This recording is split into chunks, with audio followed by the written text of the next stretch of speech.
Green Bay Packers. If the Vikings win their final 3 games, the title is theirs. And good afternoon, everybody. I'm Tim Brandt. These are 2 teams very much alive for the number 1. Minnesota still trying to get that number 1 spot in the NFC Central. They win their final 3 games. The title is theirs. Atlanta still very much in the hunt for number 1. A dubious yet significant honor. That's the number 1 draft pick. They are still very much alive for that. It goes to the team with the worst record. And yet Jim Hannafin comes in as the interim head coach. He's got this young team fired up and playing very loosely. And as we turn to Dan Jiggets, our analyst today, Dan, I'm going to ask you about the Minnesota Vikings. What has to happen for them to win this title? Well, everybody said one of the things they have to do is get the running game going. Now, Herschel Walker is not going to start for the Vikings today. He's got a dislocated toe, tried to come out and work out a couple of minutes ago, and he's just having a lot of problems running. Now, they've got another problem on defense. Keith Millard, their all-pro defensive tackle, he's got a sore AC joint in his shoulder. He may not be able to go very long today. But it really gets back to something that Jerry Burns said to us on Saturday. He said, look, our big guns have to go out and play well for us now. Now they have to come up to the top and really shine. The problem is some of those big guns are injured. I'm going to throw a curveball to you. You look at Minnesota, it's a team that traditionally has struggled in the month of December. You look at Atlanta, it's a team you would think, well, they don't have anything left to play for except pack their bags and take the rest of the vacation, the rest of the year off.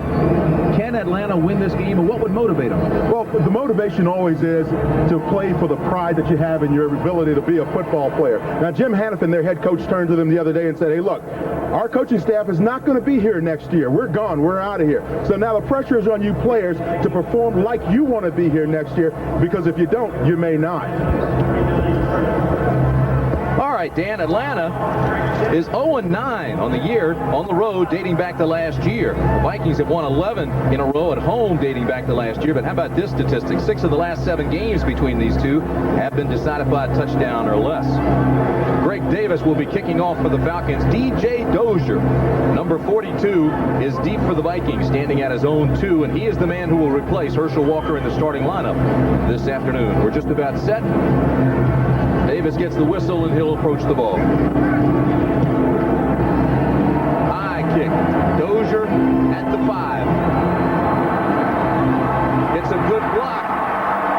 There's a flag down. Dozier returns it to the 27-yard line, so it's a 22-yard return, and the tackle was made by Gary Wilkins. We'll wait to see what the flag was. It's going to be holding against Minnesota.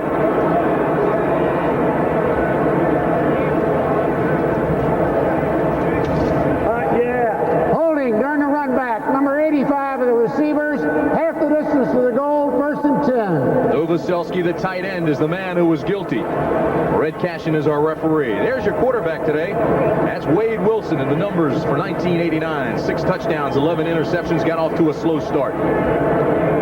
Said he was trying to force things too much early on. Offensively now, the offensive line has been questioned out here in Minnesota. Zimmerman, McDaniel, Loudermilk, Kalis, Irwin. The tight end is Steve Jordan. I say questioned only because the offense and the scheme has been questioned. Dozier for Herschel Walker, Penny, Carter, and Jones, the wideouts. And you see Gustafson and Lewis come in obvious passing downs. First down, Minnesota. This is Penny. It's 1, maybe 2. Good fill by the right side of that defense. The tackle was made by Deion Sanders. Let's set that defense for you. It's Gann, Tony Casillas in the middle, and Ben Thomas, the right end. The linebackers, Bruce Brady, Jesse Tuggle, the leading tackler, and he has been active, having a marvelous season, and Tim Green, the headbutt specialist. Butler, Sanders, Gordon, and Moore in the defensive secondary. Scott Case, all-pro last year, suffering with a groin, comes in along with Dimmer nickel situations. 2nd down and 7. The ball at the 12. Wilson with pressure, and he's going to be taken down for the sack. It will not be a safety. They'll mark it inside the 1. But Andre Bruce came through cleanly. Tim, when I talked to Andre Bruce before the game, he was popping off in his feet, looking real spry. The one thing this young man wants to do is rush the passer, and I'm glad to see Atlanta finally turning him loose and letting him go after the quarterback. He's right at the top of your screen, number 93, Andre Bruce. Now, you see Finney's trying to block him up there, the fullback. He just simply throws Finney to the ground, and now he throws Wade Wilson to the ground. This young man can rush the passer. That's what he did at Auburn. That's what the Falcons have got to let him do. Awfully close to being a safety. Loss of 10, 3rd down and 17. The ball is marked officially now at the 2.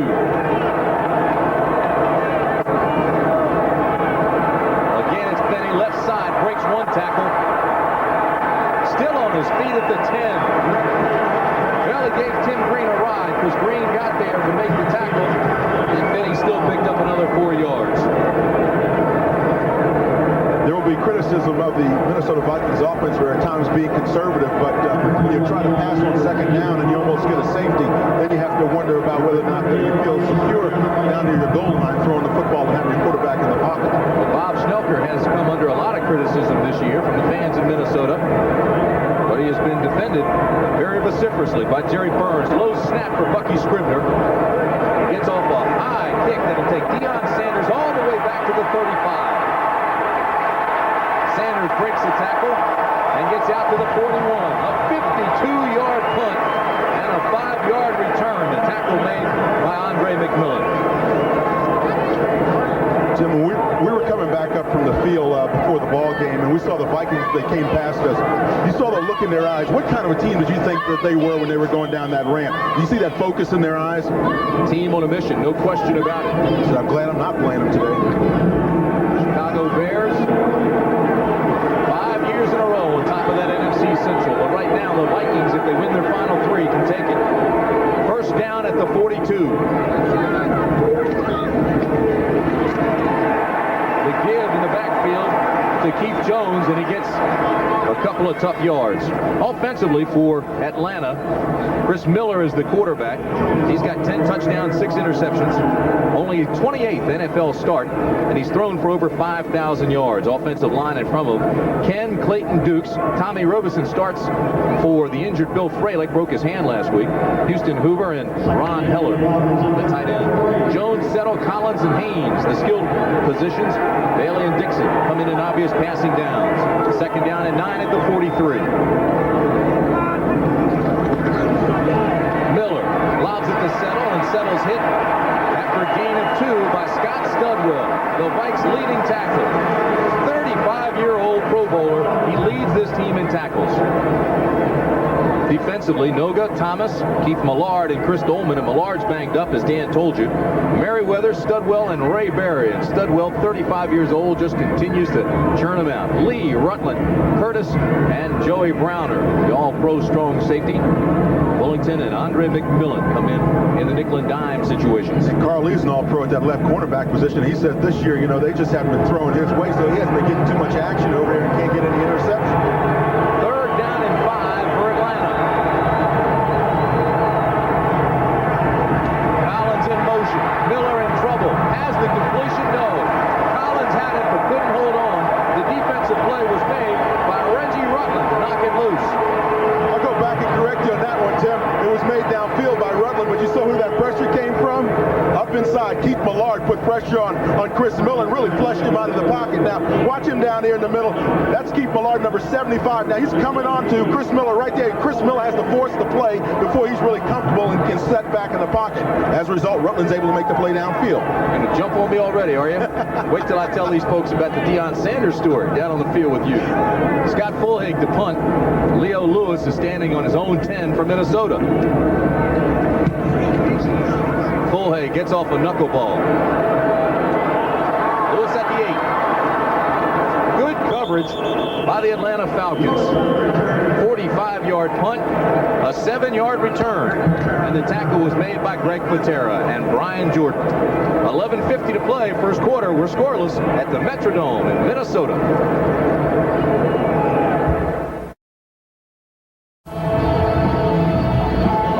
Jim Hannafin back there talking to his players. A humorous man, but a serious coach. Took over when Marion Campbell stepped down. Jim Hannafin, 0-1 as the interim head coach. Former head coach in St. Louis. His team's won 10 or more games. 1974, 75, and 76. Won 2 division titles. He's got a tough job now because he's the head coach, but not only that, he's also the offensive line coach. You see him talking with Houston Hoover and Mike Kinnis, 2 starting offensive tackles. He's got double duty today. Both teams 3 plays and punt on their first possessions. First down, Wilson pumps, rolls to the outside, a flag goes down. Wilson's got plenty of running room. Look at this. Out to the 46-yard line, but there is a flag. A gain of 30. And they're going to call it back.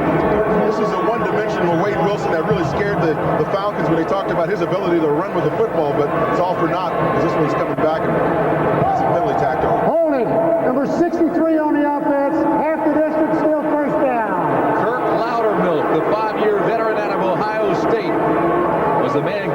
holding.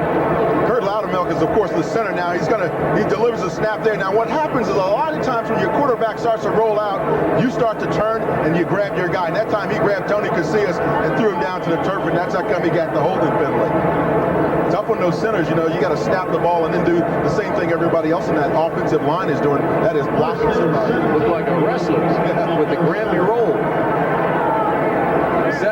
7-yard penalty. It's first down and 17 on the 7.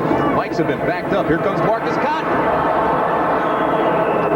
Great pressure by Cotton, a 2-year veteran. And again, it was a dangerous play. And Mike Gann up inside 76 comes in and helps get the ball, get the pressure on the football. And as a result, Wade Wilson can't get downfield. Now watch, you can see Gann 67 come in along with Cotton 51, and they just jam up Wade Wilson's view downfield. And Gann, now Wilson throws the ball and hits his offensive tackle. That's what the problem was. He saw that pressure coming from Cotton and hits his offensive tackle.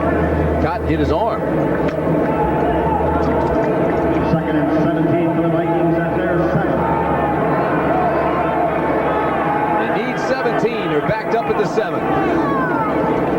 Play action, right side again. There's pressure. And Marcus Cotton makes the tackle at the 5. Well, here come the boos. These fans have not liked the offense that Minnesota's been running. Well, one of the things that Minnesota's seeing a little different out of this Atlanta Falcon team is the Falcons are not playing as much zone as they have all season long. You're seeing a lot more man-to-man coverage.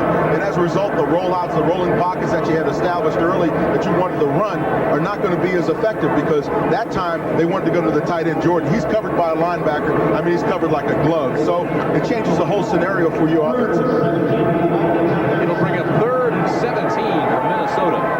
6 defensive backs now for Atlanta and 4 wideouts for the Vikes. Out of the shotgun. Wilson throws. This one has a completion. Hassan Jones has the first down. Knocked down at the 37-yard line. A gain of 31. One of the things that happens is if a quarterback like Wade Wilson gets the opportunity, that is, gets the time to throw, then he's going to be successful downfield. Now, this time, his offensive line really sets up a nice pocket for him. He's able to step up in the pocket. Now he finds Hassan on about a 15 or 20-yard out. The difference there is he can run those deep routes now is because he has the time because his offensive line is giving him protection. Bobby Butler was really playing soft. First down at the 39 for the Vikings. This is Finney. And another flag goes down. Jesse Tuggle with the tackle. Holding against Minnesota. So much for being focused. Well, a lot of times you come out, and one of the other things that the Vikings didn't want to do is come out and play tight. Holding, number 63 on the outback, still first down. Loudermilk's having all kinds of problems with the nose tackle, Tony Casillas. That's the 3rd penalty against the Vikings. It'll be first down and 20. Many times what you're doing when you have an outside play like that, you're the center, you got to reach over it and cut that nose tackle off, and if he jumps on the ball on you just a little bit, all of a sudden you're in bad position, and now the only thing you can do is grab him, and that's what Kurt Loudermilk did.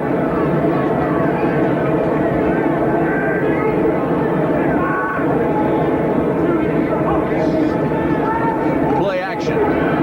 Wilson has time, now steps up into the pocket and has the completion. Leo Lewis makes the catch at the 44-yard line. Not enough for the first.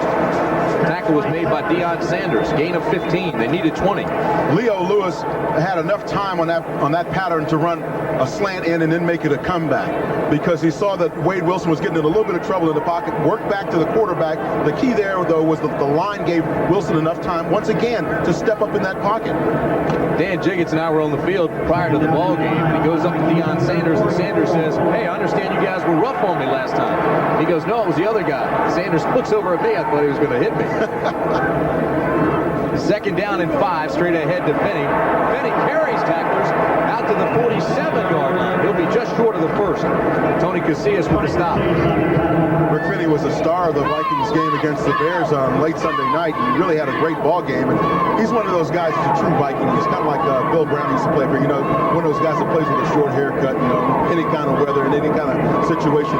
Very much in the mold of Tom Rathman of the 49ers, that same kind of player. 3rd and 1 for the Vikings at their 48. 3rd down and 1 for the Vikings.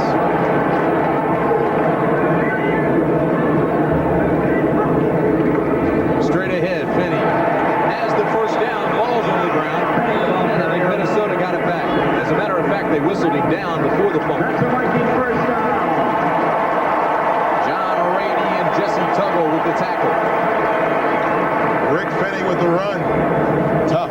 Those tough yards, that's when you want to get your fullback into 240 pounds. Let him buckle it up. See, he's got an extra tight chin strap there. That's what those fullbacks need. They need a chin strap, a face guard like a lineman, because that's what they are. A lineman with a low number. Finney's 397 yards. Most by Minnesota fullback since Alfred Anderson at 773 in 1984. The second first down for Minnesota.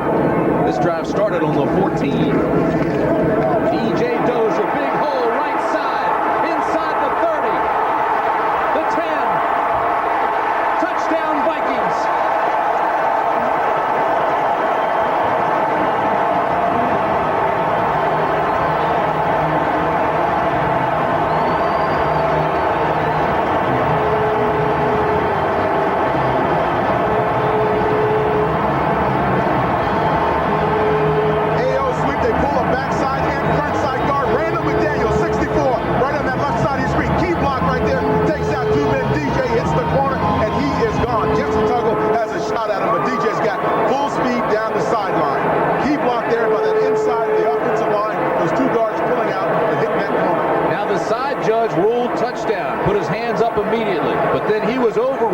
They said he stepped out on the 12, so take it off the board.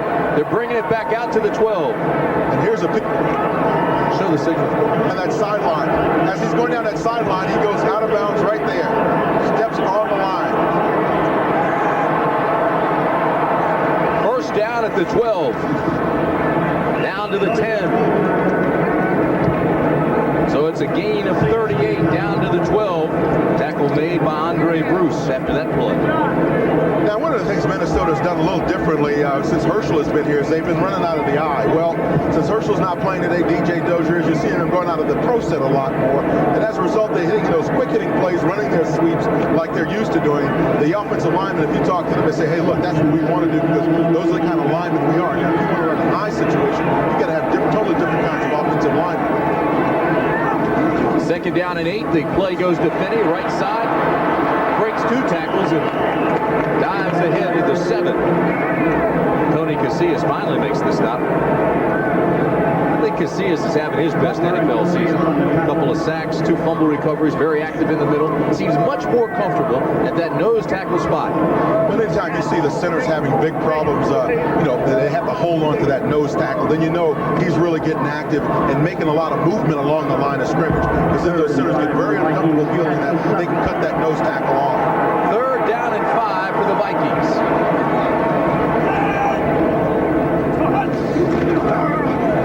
Wilson looks, checks off, comes back to the right to Dozier at the 3-yard line. Tackle made by Marcus Cotton. And Wade Wilson's looking over because he knows now he had Hassan Jones open in the end zone, and Hassan was standing up doing jumping jacks because he wanted Wade to come to him. Wade had plenty of time to play. Now watch Hassan working against Dion here. He beats Dion because he's now back in that end zone all alone. And he's going, hey, Wade, look at me over here. I'm by myself now. Moore comes in late, but if that ball is delivered on time on a timing pattern, they got 6 points. But the Vikings get the first down, so it'll be first down and goal. The ball at the 2. And the Vikings have been strong down here. 3 tight ends, Jordan, Ingram, Novoselsky. Play action to the right side. Touchdown, Vikings. Darrell Ingram with the catch.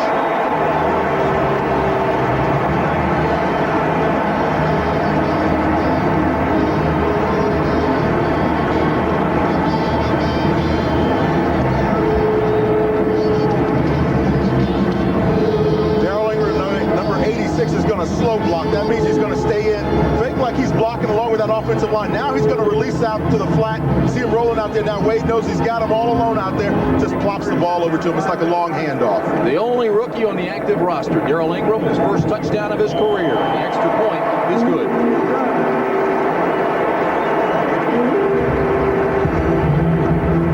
Only his 5th reception of his career and his first touchdown.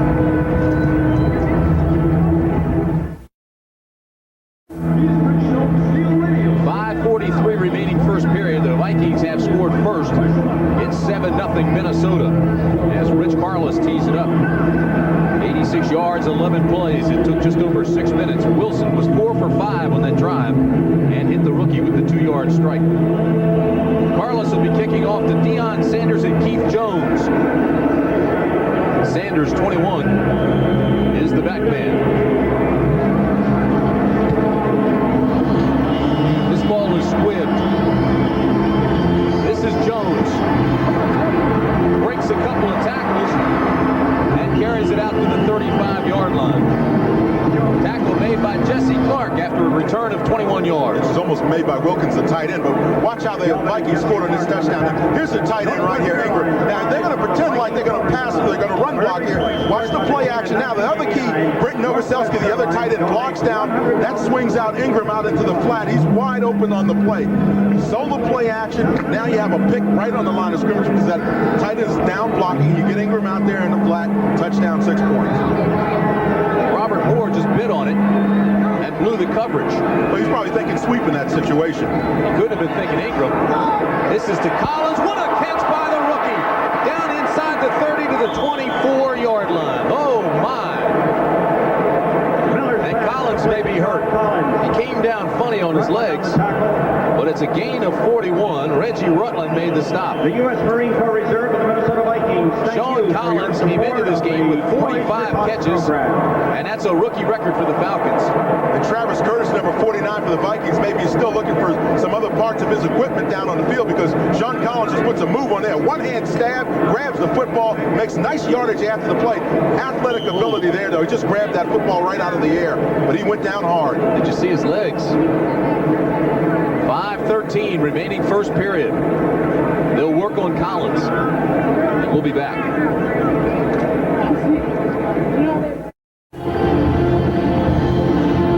Back in Minnesota leading 7-0, but this is how Sean Collins went down just a couple of minutes ago. Now watch when he's in stride here, he gets tackled. Now watch as his legs fold up underneath of him. You wonder how come he get paid a lot of money to play this game. That's how come. Now he's over in the sideline right now, and very hopefully he can get back in the ball game. Sean Collins, number 85. He looks to be all right. Amazing.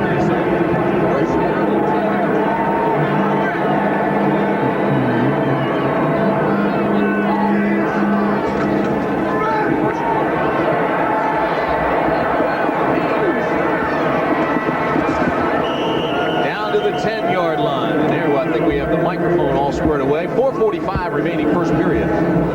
Haynes with the carry, Curtis with the tackle, and it'll be a first down Atlanta, gain of 13 yards. Pretty interesting situation there. The Falcons run that counter trade that you see the Skins run so much, but what they do is they come back with a reverse off of it, and you get the Viking defensive line pursuing all the way over to the far side of the field, and they come back with a reverse. A big play like Collins made can really ignite a young football team, and this is certainly a young team, Atlanta. Collins is back in the ball game now. At the bottom of your screen is one of those twin receivers. Straight ahead, not much there for Gene Lang. Lang gets back to the line of scrimmage, and that's it. Well, this is a team, Dan, as you see here by these numbers. They're right up near the top in turnovers and takeaways, and yet they haven't been able to produce the points, especially inside the 20. That's right. That's the thing, though. If you have a lot of takeaways, then you've got to produce the numbers in terms of getting in the end zone and kicking field goals as well. And that's what the Falcons really have had a tough time doing this season. And as a result, you look at the records, and that's reflected. Second down and 10 for the Falcons. Backside pressure, drills this one incomplete. It was intended for Gary Wilkins, the tight end. And Gary Wilkins should catch the football well in that situation. Granted, it's a little bit behind him, but you get your hands on it, you slide down to the ground, whatever you got to do to catch the football when you can get it down on the 4-yard line. You're right. Jim Hannafin is going to probably rip into him a little bit when he hits that sideline.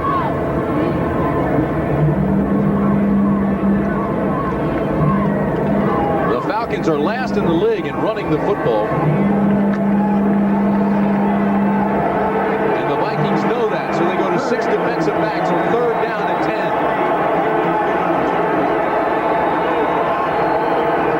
Atlanta needs to get all the way down to the goal line for the first. Here's John Settle to the 8-yard line. Joey Browner makes the tackle, and again the ineptness of Atlanta shows through down deep in Viking territory. Well, not only that, but Joey Browner is one of the real keys for the Vikings in that defensive secondary. You know, he's like having another linebacker in that defense. You see the kind of strength that he has, the ability he has to bring people down on a strong tackle. This guy is just a tremendous player, and not only that, he's one of the key leaders for that defense. Greg Davis comes on for a 26-yard field goal attempt. The holder is Chris Miller.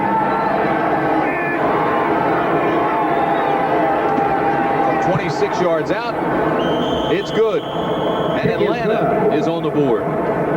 So with 2:39 remaining first period, it's Minnesota 7, Atlanta 3.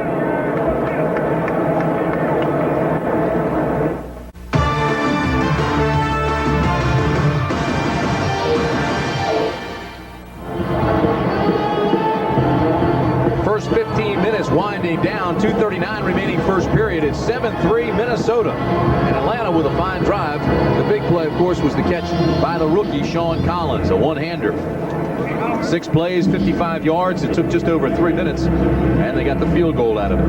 Hannafin would have wanted much more, I'm sure, but the offense just couldn't move down deep in Viking territory. Greg Davis kicking off to DJ Dozier, number 42.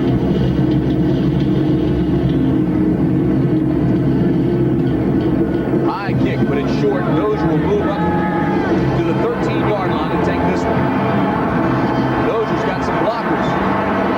And now it's taken down at the 25. 12-yard return by DJ Dozier. But good field position now for the Vikings to start off after the tackle by George Thomas. And Tuttle on the tackle. And for our viewers just joining us, you may wonder how come Herschel Walker's not in that backfield. Well, Vikings will start stubbed his toe, dislocated his big toe, and had to come out of the ballgame. He actually did it on Friday in practice. He ran up into the line, bumped the toe against one of his offensive linemen, spun out, went out, got some treatment, came back to practice. But on Saturday, the toe swelled up, and he just could not go today. First down at the 25 for Minnesota. Dozier. Nice cut inside to the 32-yard line.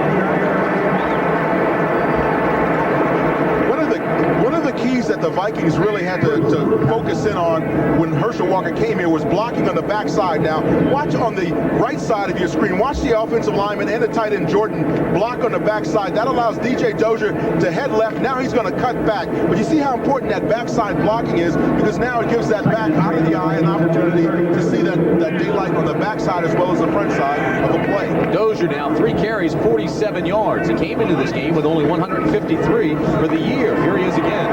Big hole out to the 39-yard line. Tripped up by Jesse Tugler, and he would have had a lot more. That was a key tackle by Jesse Tugler. He was down on the ground and just kind of reached out and grabbed DJ Dozier's foot. Key tackle there. He saved his team about 20 yards on that play. Leo Lewis comes out of the game for Minnesota. Hassan Jones comes in. It's first down Minnesota at the 40. Jones goes to the top of the screen. AC, Anthony Carter to the bottom. Quick drop and throw. This is Carter. He's gone. They won't catch him. Here comes Sanders. Down to the 10. Well, he got behind everybody. I thought he was gone. You don't say that was Sanders. Tim, I think this kid can run with the best of them. Have you ever seen Anthony Carter caught from behind by a defensive back? Again, Deion Sanders coming from the top of your screen, comes back and makes the play. Now here's Anthony Carter isolated here on Butler. Now he does that quick slant. That's what Minnesota does with him all the time. One of the things they want to do is get the ball in his hands and just let him run. But watch Deion Sanders with that outstanding speed come up catch him. Now he's still grabbing around the top of the helmet. One thing he's got to learn to do is get his hands on the shoulder pads or the lower part of the body, because every time you grab that helmet, you should get a penalty. A gain of 51. Carter came up smiling because he thought, like I did, that he was gone. This is Benny, left side, down to the 5-yard line.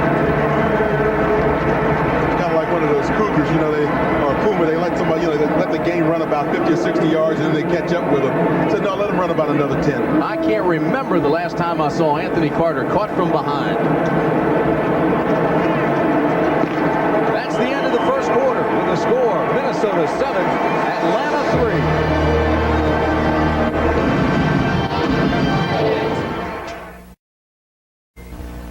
CBS Sports coverage of the National Football League is sponsored by Honda, who invite you to test drive a new Accord. You have to drive it to believe it. Nikon, we take the world's greatest pictures. And by Miller Lite, America's favorite light beer, brings you the Miller Lite All-Stars Super Bowl.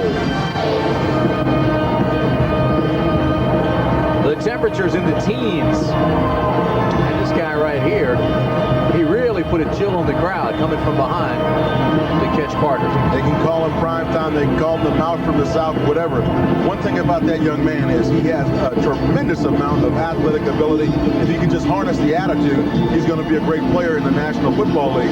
He's got to learn also, I think, to deal with criticism, and that's the thing that's always tough for young people coming in with that spotlight on them. They like the glare of those Klieg lights, but they've got to learn that those lights can also burn you a little bit. People pay that much attention to what you're doing.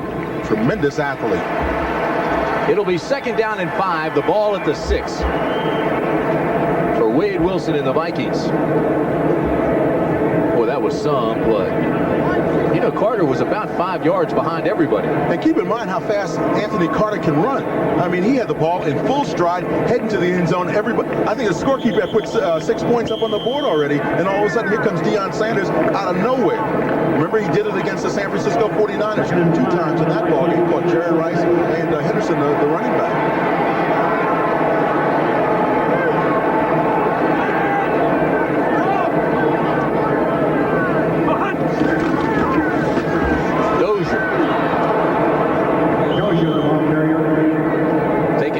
Tony Casillas.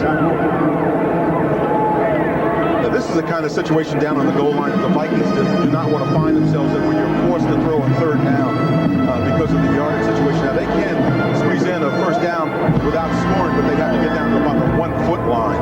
I don't think anybody's ever questioned the ability of DJ Dozier. He just hasn't been able to stay healthy all the time. 3rd down and 5 now at the 6. 6 defensive backs for the Falcons.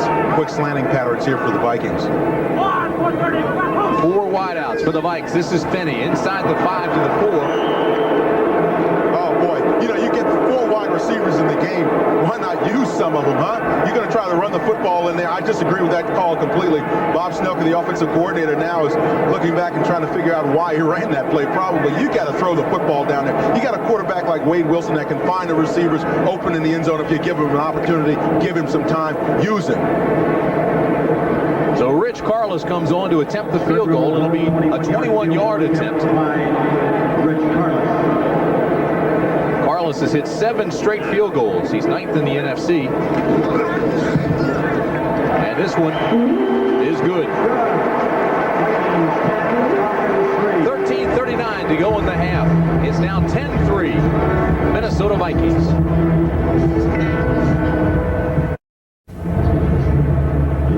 Bring you up to date on the playoff situation. Minnesota 3 final wins, and they take the NFC Central.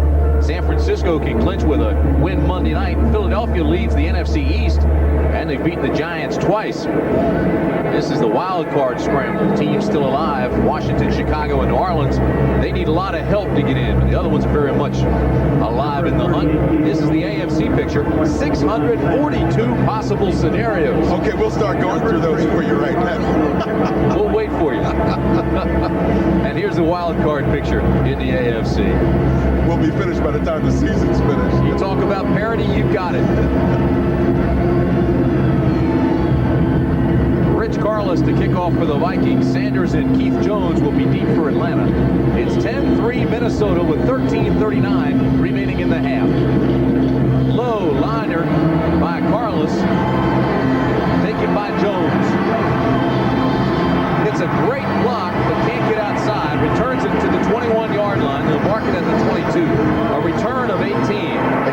what the Vikings are doing is they're kicking that ball away from Deion Sanders when he's back there to receive. Deuce Babick made the tackle. There was some room to that outside. First down and 10, the ball at the 22 for young Chris Miller. Here's a 4 handicapper in golf. He knows how to spend his free time. I'm sure he would settle for a nice 1-iron shot right now to Sean Collins or Dixon. First down for the Falcons.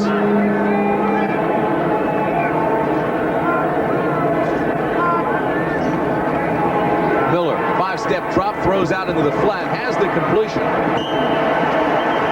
And Jones is taken down at the 25-yard line. Scott Studwell with the tackle.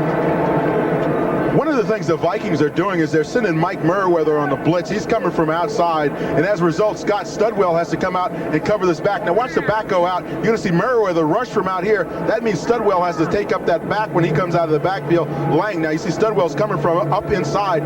Key there, though, is it gives that back an opportunity to get out into the flat and get free, and Chris Miller dumps it off to him. It'll be second down and 6. The ball at the 26 for Atlanta. Motion. Miller's got pressure, throws again to the flat. This one's dropped by Keith Jones. Oh, the ball hit him between the 3 and the 8, and he couldn't hold it.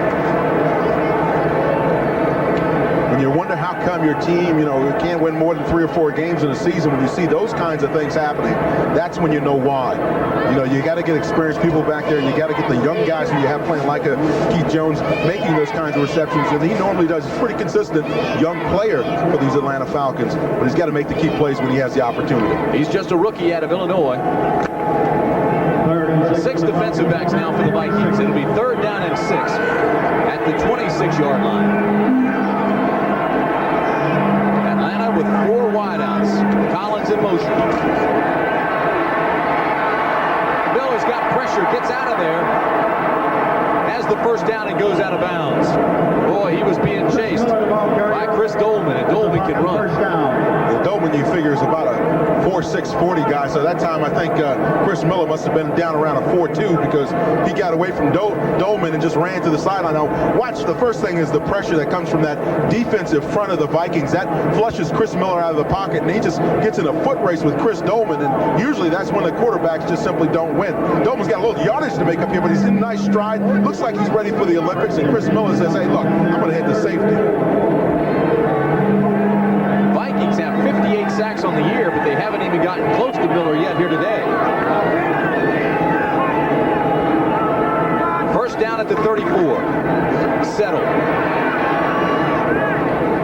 Continues to move out to the 40-yard line. Tackle made by Joey Brown. Right now, let's take you back to New York and Brent Musburger. Brent?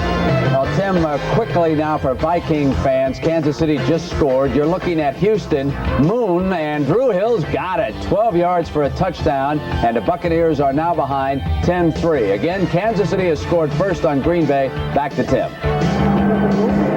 All right, Brent, that's our score here as well. 10-3 Minnesota. You see the time that's remaining in the first half. It's second down and 4 Atlanta. The ball at the 40.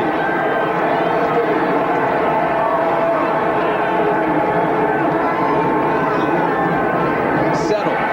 Left side. Breaks it up. He's close to a first down out at the 44. He was tripped up by Reggie Rutland and Scott Studwell.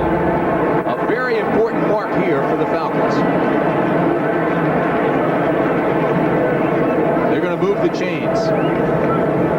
That's a Falcon first down. Great second effort by Settle to get the first. Yeah, because Chris Dolman really had him dead to right in the backfield, and he made an exceptional move to get past Dolman. Dolman made a nice play, and he got away from 2 blockers, and then had his sights set up on John Settle and just missed him. You saw him there. He's a little frustrated because he missed that opportunity. Dan has now 200 carries for Settle without a fumble. And Atlanta will take a timeout. So with 11:02 remaining in the half, the score remains Minnesota 10, Atlanta 3.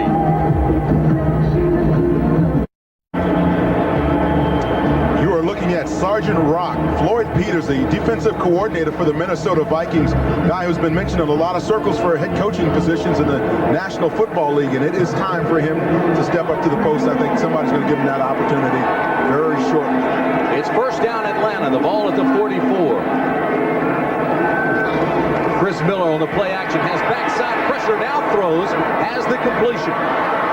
Haynes breaks the tackle, still on his feet, to the 35-yard line. Nice run by Michael Haynes. The tackle finally made by Travis Curtis. Now, one of the reasons why Chris Miller is successful downfield is because his offensive line is doing a pretty good job up front. Now, Mike Ken is working against Chris Dolman, but see, Ken gets that nice extension there, pushes Chris Dolman away, allows his quarterback to step up in the pocket. He really negates that great rush of Chris Dolman by getting his arms out and keeping him off of him and keeping him off of the quarterback. How about the feel by Miller, knowing the pressure was coming from behind and releasing it quickly like that? A gain of 22, first down at the 34. Lang tiptoes his way to the 31-yard line. Looked like he was dancing on a light bulb. There is a flag. Another great block there, though, by Mike Ken on the draw play. He flipped out Chris Dolman and got him out of the way completely. Blocked him 2 times, hit him 2 times on that shot. Get the call by Red Cashin. They pick it up, put it back in their pocket, say there is no flag, second down and 7 at the 31. It was no flag, it was just dirty laundry. I think it just fell out of his pocket.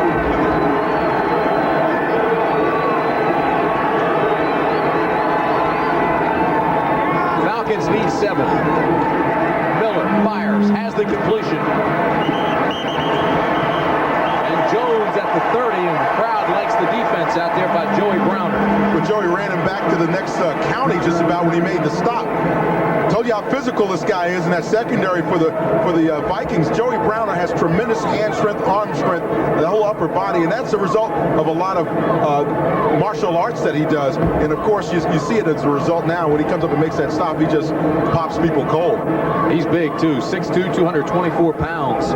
We're talking to him about the situation with his older brothers. Of course, he's an Atlanta guy. He comes from Atlanta. He said that he could never brag when he was a young man because we have older brothers like Ross and all those guys. You have to be kind of humble. Third down and 2 for the Falcons. Miller's been hot. He's 5 for 8. This ball is dropped by Settle. It should have been caught. Miller is telling Hannafin he wants to go for it. Right now, let's take you back to Brent Musburger. Brent?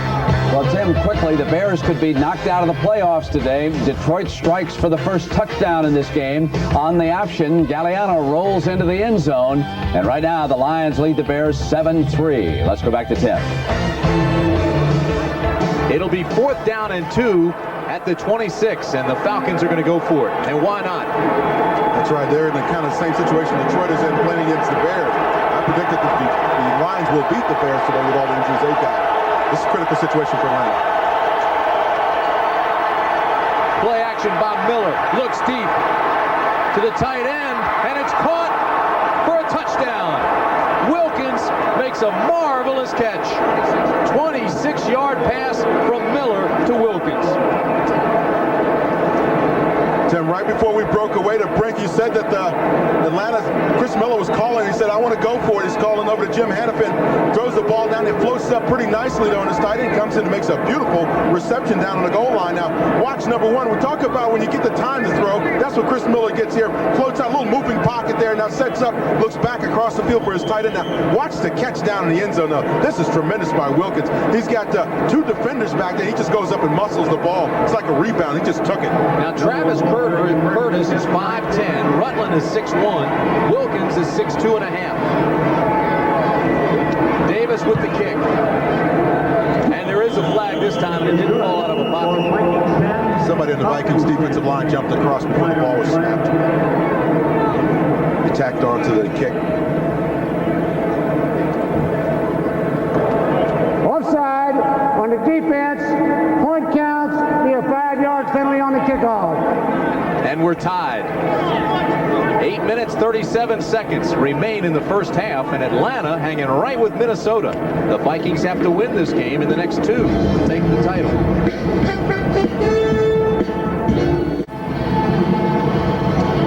Jim Jim Hanifin, the interim head coach, goes on 4th and 2. And his young quarterback, Miller, throws to Gary Wilkins for a 26-yard touchdown. And all of a sudden, we're tied at the Metrodome. 10 plays, 78 yards. It took 5 minutes, 2 seconds. And there's the touchdown, of course, to Wilkins. Watch the boot stick. Miller, 6 for 10, 103 yards and a touchdown. He was 4 for 6 on that drive. Greg Davis kicking off to that guy, DJ Dozier.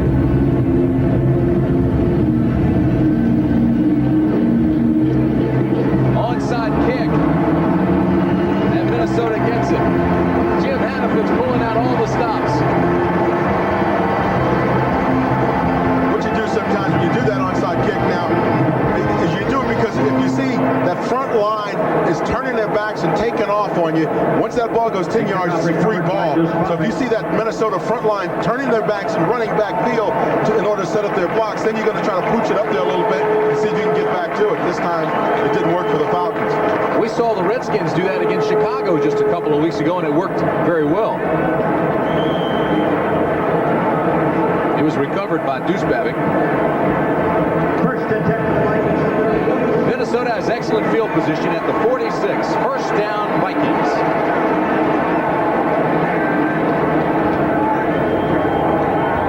Wilson looks deep, throws, has a man wide open. Jordan at the 20.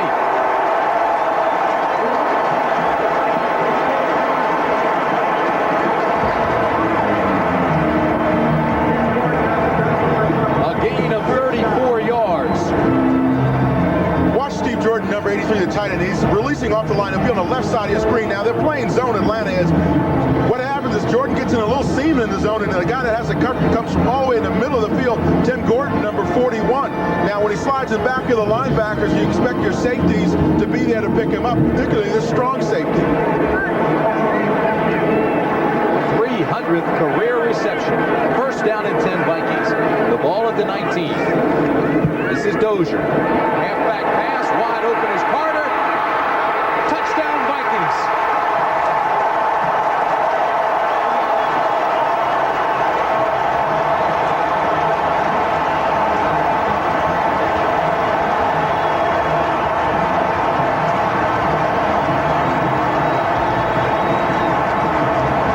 This is fun. We've got a little bit of everything. We saw the Vikings practicing that halfback pass with Herschel Walker earlier in the week, and Herschel could not throw the football. I mean, he throws terrible. DJ Dozier's got a pretty good arm. Well, even DJ hung it up there because AC was wide open, and he gave Cooper and Gordon time to catch up. They wanted to make one for the highlight reel. Carlos with the extra point attempt. And it's good. Anthony Carter said this pass was so nice he caught it twice. 19 yards on the play. DJ Dozier on the halfback option. Now watch him just sit out here. Says, hey, I think I'll plug it down to AC. Now, AC's going to get 2 opportunities to catch it. 1. Now he's gone up for the tip drill. 2. Catches it, 6 points. Vikings.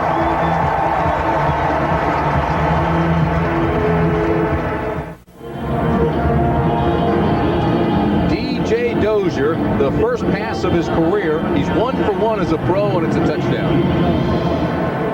DJ might have to try to get those passing stats worked into his contract in his next negotiations.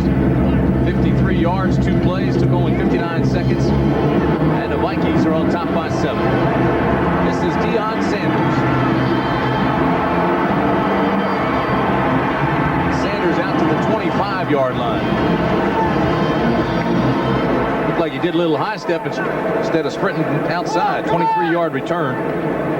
Coming up next, immediately following this game, stay tuned for the big battle in the West. The Giants against the Denver Broncos in their first meeting since the Super Bowl. That's immediately following this game. Take a look at the standings in the NFC East. Philadelphia and the Giants on top. Philadelphia has beaten the Giants twice. It's a big game for New York. Yeah, because they started to look at the wild card scenario now and figuring out what the Rams are going to do. Of course, who's going to come out of the Central? Could be the Packers and the Vikings, fighting it out for that wild card spot in the Central. And Giants have to keep their eye on this race as well. Miller, 6 for 10, 103 yards and a touchdown. This is first down. And he has the completion to Michael Haynes. One of the things that Atlanta is doing that's very smart on their part is they're throwing a lot of timing patterns, and that is just letting Chris Miller get back 5 yards and popping the ball in there. They saw what the San Francisco 49ers were able to do with that quick popping offense against the Giants, and everybody says, hey, look, let's try that little rhythm passing game, because it really defeats a great rushing defense. If you can just sit back there and pop the ball off, and the linebackers have to cover the running backs, and now you have to get tight coverage by your defensive backs as well. Second down, they need 3.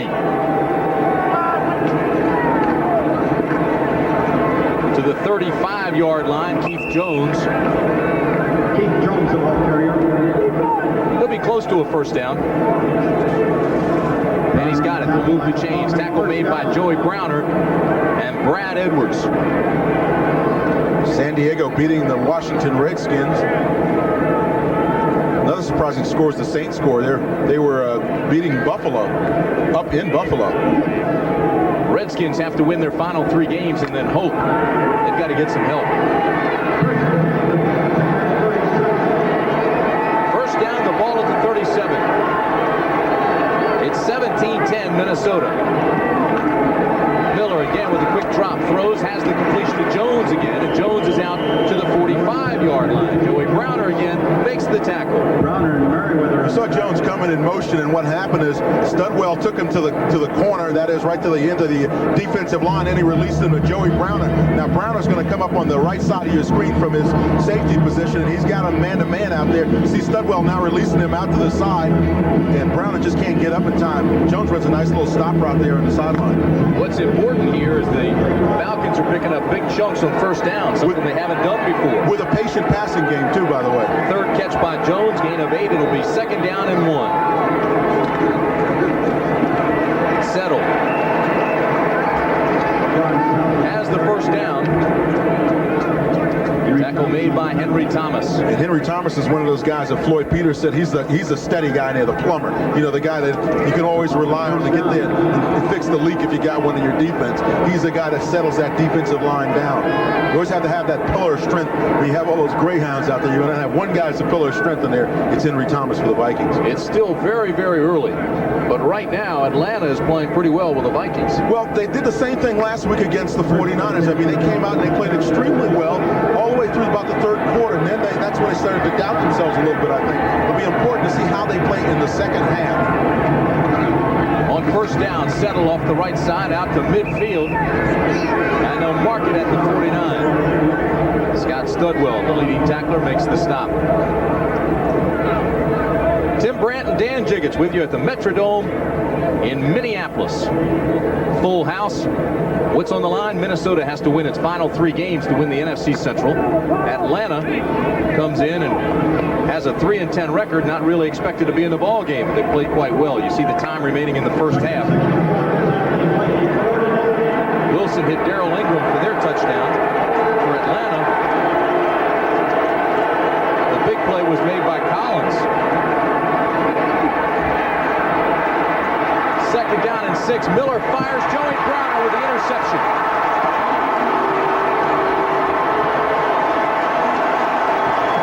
Browner to the 34, and he may be hurt.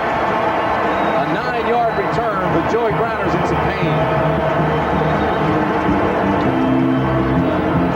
Talk to the secondary of the Vikings. They said one of the things Chris Miller doesn't do is throw a lot of interceptions, and the main reason why is he's a very patient quarterback. That time Joey Browner just kind of sat back there and watch him play that right field and just sit back there and pick off Chris Miller. Now there's one problem that Miller has. He knows he's got Keith Millard breathing down his neck, so he gets out to that corner. He knows he's got to unload it.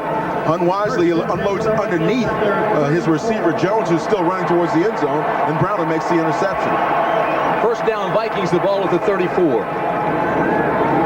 Wade Wilson steps up in the pocket, drills it, has it incomplete, thrown in the direction of Hassan Jones. Jones is incomplete. Wade just joining us. Wilson hit Darrell Ingram to make it 7-0. It was just a 2-yard pass. And Atlanta's Greg Davis hit a 26-yard field goal. It was 7-3. Vikings came right back to start the second period. Wilson to Carter, 51-yard gain, and Carlos hit the 21-yard field goal to cap that drive. It was 10-3, and Miller threw to Gary Wilkins for a 26-yard strike, 10-10. And right now it's 17-10 Minnesota. Completion to Leo Lewis.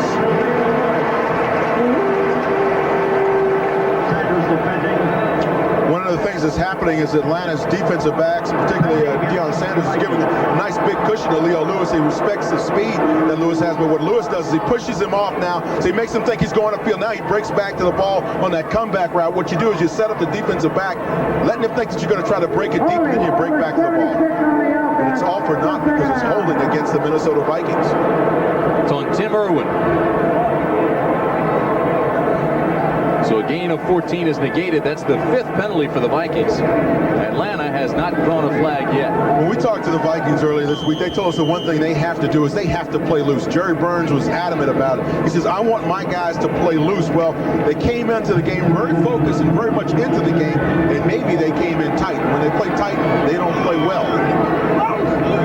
It'll be 2nd down and 20. The ball at the 24.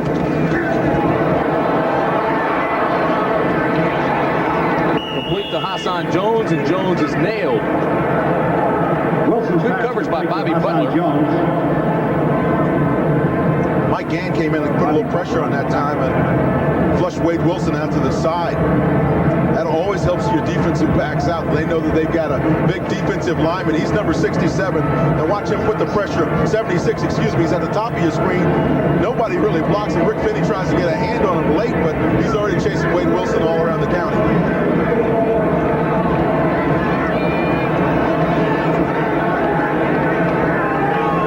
Down and 10, the ball at the 34. Wilson out of the shotgun. Throws underneath to Finney. Breaks a tackle out the midfield, still on his feet at the 48. First down, Minnesota. A gain of 18 before Dimry can finally take him down. Rick Finney is Bogart tough, you know, like Humphrey Bogart was in all those movies. See, when you get a fullback that can go out there on the screen and he doesn't yell go to his lineman, Kurt Loudermilk, 63, was out there on the screen with him. He just wants to take it all in there by himself. He did it that time. Now watch him when he's got his lineman Loudermilk out there in the center, 63, and watch Finney never tells him go because Loudermilk's still standing there. Now as a lineman, you can't run until you hear that go from the running back. In this case, Loudermilk's still looking. He's looking now. Finney's down there beating up the whole secondary. It'll be 1st down and 10 at the 48. Here's Wilson again. Backside pressure. Now throws up top. And it's incomplete. Tim Gordon had a shot at the interception because Dozier actually fell down and he may be shaken up. What happened was Tim Gordon looked like rolled up on him just as he went down to the ground. But if I'm DJ Dozier, I don't want to let those guys over there on the other side of the ball know that I'm hurt. And he is limping very seriously now coming off the field. Watch now as he goes down. It looks like he just trips over there. Gordon didn't really hit him. He just tripped down on the sideline. And he is down on the turf now. And the medical staff of the Vikings is out to take a look. So what do? Do you come in with Herschel, who has a dislocated toe? Or do you bring in Jesse Clark? Well, let me put it this way. If you don't come in with Herschel Walker in a game like this where you desperately need the win to stay in the playoff mix, then maybe the only time you get to bring him back in is next season when you start it up at the beginning of the regular season, because your off season could be a short or long one. Excuse me. DJ Dozier now coming up with that problem knee. Herschel Walker is on the field and in the offensive huddle. You bet. We'll see how seriously that toe is hurt now. Well, he told us last night, he said it would be okay. He just had to find a comfortable donut or a pad to put around the toe. Albeit he was running rather gingerly in pregame warm-ups. Get some steel toes in those AstroTurf shoes. So DJ Dozier comes off. Herschel comes in. It'll be 2nd down and 10 at the 48-yard line.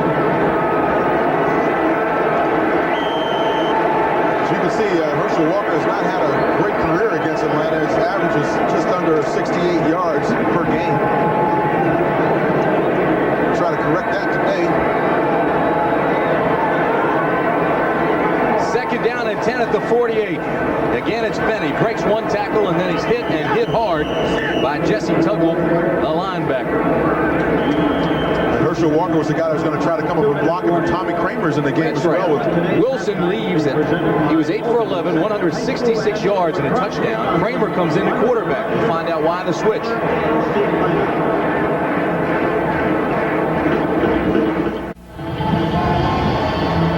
Wade Wilson, they were working on his ankle. He twisted it slightly. They've retaped it, and now he comes back into the ball game. This was just moments ago. The trainer working on that left ankle. He was sacked hard, twisted that ankle, got it caught up underneath of him. And he's back in the ball game. Kramer comes in for one play, puts his baseball hat back on, and goes to the red man.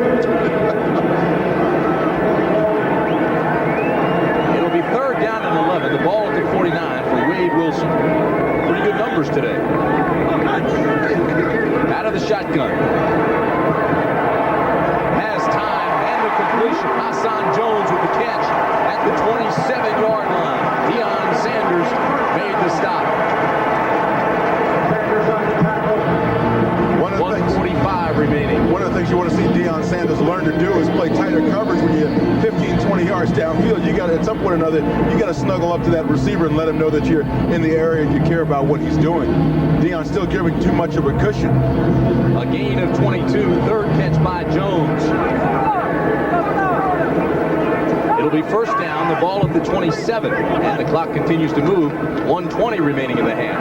Wilson throws underneath to Herschel. Herschel breaks one tackle and lunges forward to the 22. He broke the first tackle at Jesse Tuggle, but Tuggle was staying on him so tough that he was able to reach down and grab his legs just as Herschel was trying to get into his burst. Minnesota takes a timeout. It is the Vikings first.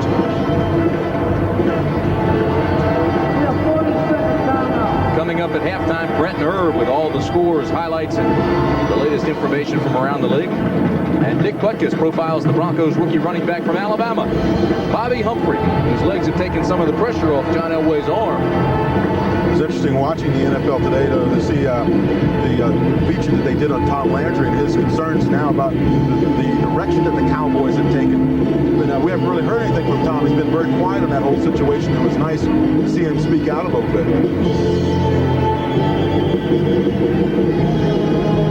Jim Hannafin, the interim head coach. He is a funny guy. We must have spoken to him last night for 2 hours. He's a guy, he should be on Entertainment Tonight. He's not being funny now. He's serious. And it's 2nd down and 5 at the 22 for the Vikings.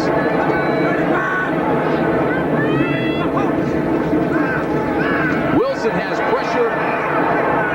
He throws it incomplete. And he should be ruled in the grass. Tony Casillas had him. It was going down with him. If you're going to call the in the grass rule, that's when you call it. If you're going to use that kind of rule, Tony Casillas was in there. It's exactly what he was saying, a red caution.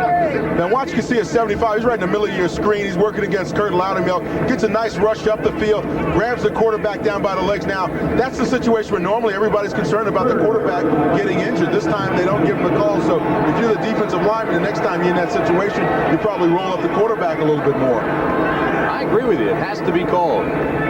3rd down and 5 at the 22. All you want is consistency out of the officials. Wilson going up top, going to the corner. Incomplete. He overthrew Steve Jordan, who had a step in the corner. Steve Jordan, a tight end with wide receiver speed. When you look at how fast you can get down the field, you understand how come Wade Wilson wants to look for him deep.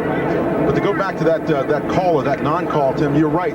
One of the things that the officials have to do is be consistent when they make calls like that, because otherwise it puts that doubt in the defensive linemen's minds, and that's when you see quarterbacks getting hurt because they take that extra step. So it brings up 4th and 5, and Rich Carlos comes on. A 39-yard field goal attempt. He's already hit from 21. Plenty long enough, and it's good. The Falcons were saying it was off to the left. The officials say it's good. Under a minute to play in the first half, and the Vikings have extended that lead to 10. Well, now, a few of the Atlanta Atlanta Falcons now, what do you start thinking about over the sideline? Because, you know, as we talked about at the top of this game, you're playing for pride and you have nothing to lose, absolutely nothing to lose. So you come out, you have some fun, and I'm sure if you go over there and listen in that huddle, what Jim Hannafin is telling his guys, say, hey, look, just go out there and have some fun. Stay after them and stay up and involved in the game, and good things will happen for you. Well, Carlos has now hit 9 straight field goals. Hit one from 21, he hit one from 39, and it's 20-10 Vikings.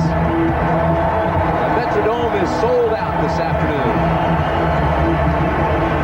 They enjoy their football up here in cold country.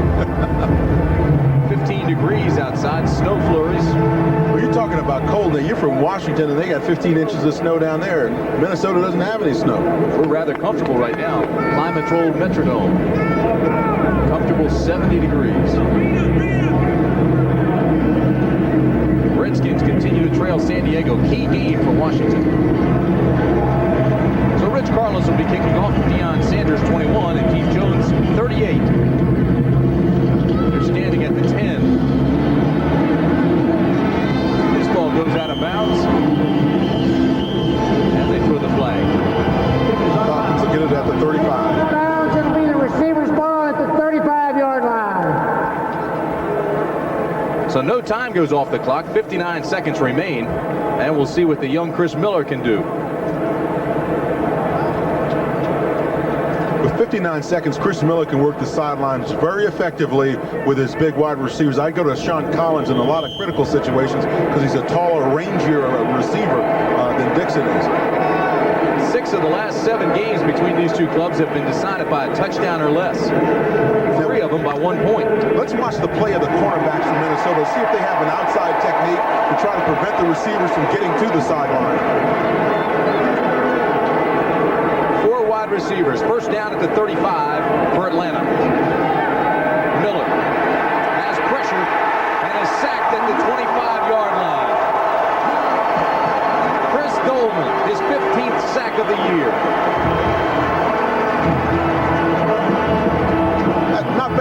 Not bad for a guy who brings a briefcase to work every day. Now watch Chris outside. Chris Dolman, number 56. Good shake move there. This guy has more moves than most defensive linemen you will ever see. And as Floyd Peters, the defensive coordinator of the Vikings, told us, he thinks he's the best defensive athlete he's ever coached. And that's saying a lot when you think about who Floyd Peters has coached as a defensive line coach. Now I wonder if Millard will get half of that sack because he got there almost the same time. Millard has 16 sacks. If he gets that half, he'd be tied for the lead in the NFL with Tim Harris.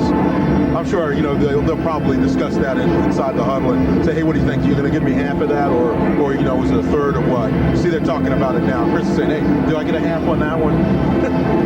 You see Dolman going, no, not mine. Millard and Dolman have combined for more than 31 sacks. They are tremendous. See, the one thing that they really bring to the game is when you see them pop off the ball, that instant pressure, it's like a microwave oven. As soon as that ball is snapped, they're up in the quarterback's face. When you have 2 guys like that, and Al Noga was really the other principal to add into the mix because he's putting pressure from the other side. Then all of a sudden, these guys become extremely dangerous. 59th sack of the year for the Vikings. It'll be second down and 19. Atlanta has 1 timeout remaining. John Settle in the draw, breaks back inside and is out to the 40-yard line. So to bring up third down and almost 5. Tackle was made by Darrell Fullington. Mention a look at those cornerbacks to see if they have an outside technique. Watch Brim down here, 44 at the bottom of your screen. Watch him jump to the outside, take away that outside position. Here comes the pressure again. Miller fires this one incomplete. Collins is not sure whether that ball was for him. It is 4th down. Pressure came from Dolman again. Looked like Dixon and Collins both were in the same area. Once again, you see those defensive backs, they jump to the outside of that receiver. They say, hey, we're going to take away the outside. If you catch any balls, it's going to be in the middle of the field. You have to drain the clock. Scott Fullhead comes on to punt. Leo Lewis will be standing deep for the Vikings at his own 17-yard line.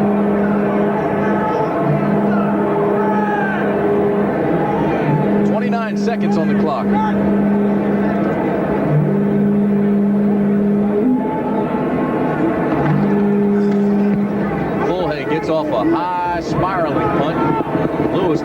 catches it at the 16. So it's a 43-yard punt, no return. They officially mark it at the 17-yard line, and the Vikings will have first down with 22 seconds remaining. Kansas City beating up on Green Bay up in Green Bay, and that's really a big surprise, because you figure Green Bay has got to be looking at the Central Division race and saying, hey, look, we're all over this thing now. We continue to win our ball games, and we're right in it. But Green Bay will wait until the fourth quarter. You know that. That's a surprise. This game's really not a surprise. Vikings playing fairly well when you remove the penalties, but they've been penalized quite a bit today. And they're in control of this game 20-10. The Washington game, a bit of a surprise. San Diego up on top of them by 2 touchdowns. The key thing for the Vikings is that they want to be able to win in December. They have not been lucky in December over the last few years, and they feel this is a critical month for them. And as we said before, they don't win their last 3. They're out of it. First down, Minnesota. The Vikings have scored on 4 of their 5 possessions. Here's the little dunk to Jordan, and Jordan picks up a big gainer for a first down. Minnesota goes out of bounds and stops the clock with 15 seconds left. Nice little screen play there out to the tight end. Now you keep working it downfield, and again, get your tight end out of bounds. Whoever the receiver is, let him get out of bounds. Get maximum yardage, just tuck it in. A gain of 12. Steve Jordan, all-pro tight end out of Brown University, engineering major. That's what he works at during the offseason as well. Has 27 catches for the year, 2 touchdowns. And we saw earlier he went over his 300th catch in his career for the Vikings. First down for Wade Wilson. Steps up and he goes deep. Incomplete. Oh, I thought for a second that Gustafson had a chance to catch it. Well, they ran the Big Ben. You know, you send 3 receivers down in a tight formation, and then you just throw it up there and lob it up and hope that maybe a Gustafson or somebody else can tip it to one of the other receivers or just catch it outright. Here's the Big Ben play. Now you see the 3 receivers lined up together. They're going to go down there and try to tip the ball to one another or make the outright catch. Now Gustafson's the inside guy, so he's going to go up for it, but he'd have been in better shape if he had tried to tip it to maybe one of the outside guys. It'll be second down and 10. The ball will be 29. 8 seconds remain in the half.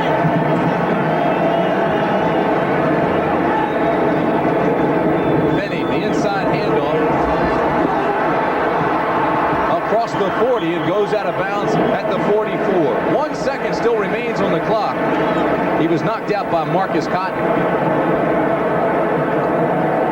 Forced out by Scott Case.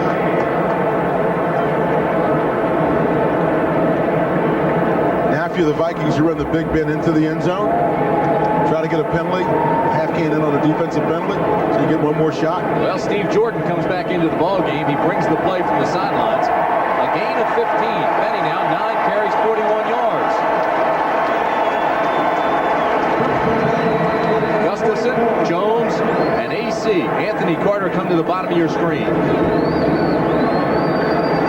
Wilson loads up, throws deep. Everybody's at the 10. And it's knocked down. So that's the end of the first half. With the score, Minnesota 20, Atlanta 10.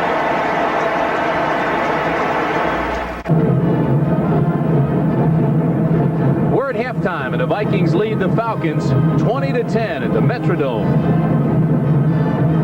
And welcome back, everybody. I'm Tim Brandt along with Dan Jiggets. And Dan, it's been an impressive first half for the Vikings. The Vikings scored on 4 of their 6 possessions.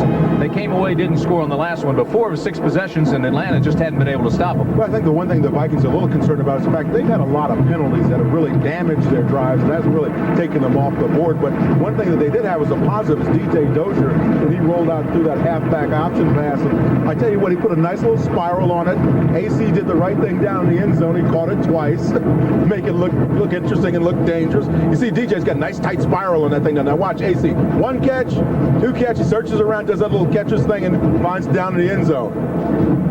And DJ, he was all over it. He was a very pleased guy after he threw his first touchdown off his first pass. He goes, "Yeah, I got it." Big half for DJ. He had 54 yards rushing. Benny had 41. Filled in admirably for the injured Herschel Walker. But then it was DJ Dozier who went out with an injury, and Herschel Walker had to come back in with a dislocated toe and play. Well, it'll be interesting, too, to see how hurt DJ Dozier is. It looked like a knee, and we certainly hope that it's not anything real serious, and hopefully he may be able to come back for the second half. We'll check on that. Both quarterbacks were extremely sharp. Wade Wilson went 11 for 18, over 200 yards and a touchdown. Miller was 8 for 14, 119 yards and a touchdown. So the quarterbacks were sharp. I think one thing, though, with the Falcons is they have to come out and play the second half like they did the early part of the game. That is just play loose, play free, have some fun, and let the final score be what it is. But if you come out and you come out tight and you're not enjoying yourself, then you're going to get blown out in this game. One thing Atlanta has done well is held out that Minnesota defense. Only one sack on Miller this afternoon. CBS Sports coverage of the National Football League will continue after this message and a word from your local stations. We're just about set to begin the second half. Minnesota leading Atlanta 20-10. Take a look at that Central Division race. Minnesota and Green Bay tied at the top. Chicago at 6 and 7 must win to continue to even be in the hunt. And both Green Bay and Chicago are losing their games today. You see Green Bay down by a score of 21-3 to the Kansas City Chiefs, who are very much in the hunt in the AFC. And a loss by Chicago would eliminate the Bears. This is what they have coming up through the rest of the month of December. The Vikings, not easy. They go to Cleveland, then finish here against Cincinnati. Green Bay plays away at Chicago and at Dallas. And the Bears go against Green Bay, of course, and the San Francisco 49ers, and that's in San Francisco. Minnesota's got a tough road to go, but when you look at the competition in terms of Green Bay and Chicago, that's going to be a tough game for the Green Bay to win because it's going to be down in Chicago. So they quite possibly could be looking at a loss there. And then the Dallas game, you'd expect the Packers, quite honestly, at that point in the season to take Dallas. Well, it is a tough road, but Minnesota could get some help today if Green Bay and Chicago both lose. The Vikings in control here, and of course, they can control their own destiny. If they win all their remaining games, they win the title outright. But Tim, when you talk to Burns, you know that his focus is on winning all 3 ball games, and he doesn't care what else happens. He told his guys, hey, look, just go out and take these and let all that other stuff fall into place. Jerry Burns. Burgess Meredith. I asked him the other day, I said, how many times have you been mistaken for Burgess Meredith? He says, well, George Burns I've been mistaken for as well. He said people have called him George Burns so much he starts answering to George now. Statistically, you see the Vikings have the edge in every category. Key there, though, the Falcons, the Falcons have not been penalized, but then again, they haven't really been able to convert when they get down in that red zone. So we're just about set to begin the second half at the Metrodome. Rich Carlos will be kicking off. Deion Sanders and Keith Jones are deep. Sanders goes all the way back into the end zone. And Keith Jones stands at about the 7 and he now walks back. Falcons made a change in their wedge. They put all the running backs down there because they know Carlos likes to squib that ball. He doesn't want to get it down to Deion Sanders. So now they got 4 guys that are used to handling the ball right down to the 20-yard line instead of having the big lineman back there. We're all set. It's 20-10 Minnesota. We're ready to begin the second half. Carlos is set. The whistle blows and we're underway.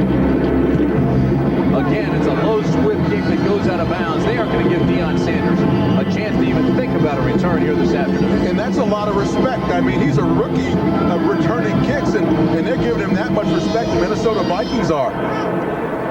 So now the Falcons will get the ball at the 35-yard line. Strong first half by Miller. He comes now onto the field. So up front it'll be Ken, Clayton, Robeson, Jamie Dukes, and Houston Hoover. Heller is the tight end. Sean Collins and Dixon are the wideouts. If I'm Chris Miller, too, I'm going back to my rhythm passing game that was very effective in the first half. Miller fires, and it's complete. Haynes into Viking territory at the 48-yard line. Tackle finally made by Joey Browner, who was shaken up in the first half, and he's slow getting up this time. Gain of 17 yards. Hey, that offense is just like a dance, 1, 2, 3, throw, 1, 2, 3, catch. That's what you have to do if you're the Falcons, because if you try to run deep routes on this Minnesota Vikings team, you know that defense in front of the Vikings is going to put tremendous heat on your quarterback. There is no question that Miller can throw the football, and he doesn't throw many interceptions. First down at the 48. Settle with a big hole off the right side is tripped up by Barry. Oh, John, get up, smiling. He said he's just one step away from breaking it. How many times have you seen the Falcons be in that same kind of situation? Just that one tackle, that one arm tackle prevents their running backs from breaking it for, the 20 to 30 yard variety type of a run. When you're 5'9", 210 pounds, you don't like to be taken down by one arm. Second down and 8. Haynes and Collins come to the bottom of the screen. Collins in motion. Miller goes up top, and it's complete to Haynes. And the ball is ruled down inside the 20. You saw the official saying that the ball was down and the ground could not cause a fumble. In that case, Haynes fell down on top of the ball and the ball came out. As a result, they say, hey, look, the ground can't cause a fumble. The ball's down right here. A gain of 24. Right side of your screen, Mark Haynes is down on the route, the go route. Now watch him Michael Haynes, as he's going down that sideline. He catches the ball now. Key question here, does the ground cause the fumble or does the defensive back Rutland? Now you see Haynes is trying to get back to that ball. He thinks that he fumbled it. Tough as hell from that angle. If we had a real tight sideline angle, then you might be able to see it even better. But right there, it looked like he dropped that ball. Pressure came from Browner. First down to the 17. Miller has plenty of time. Throws. Touchdown, Collins. Wide open in the secondary. 17-yard strike from Miller. How about that to start the second half? Well, they went to the rhythm passing game, then they went to the deep rhythm passing game and simply loaded it up and went after the Vikings. Now, we talked about Chris Miller being successful when he gets enough time. He's got good vision downfield, and he's a good quarterback that stands in. He stands in this time, takes his time looking downfield, and he is successful finding a receiver down the catch. We talked at halftime about the job the offensive line was doing. Only one sack on Miller today. He's had time. Davis here with the extra point. Kick is good. Vikings. So it's 20-17 as Atlanta tightens things up, and the folks here in Minnesota start to boo.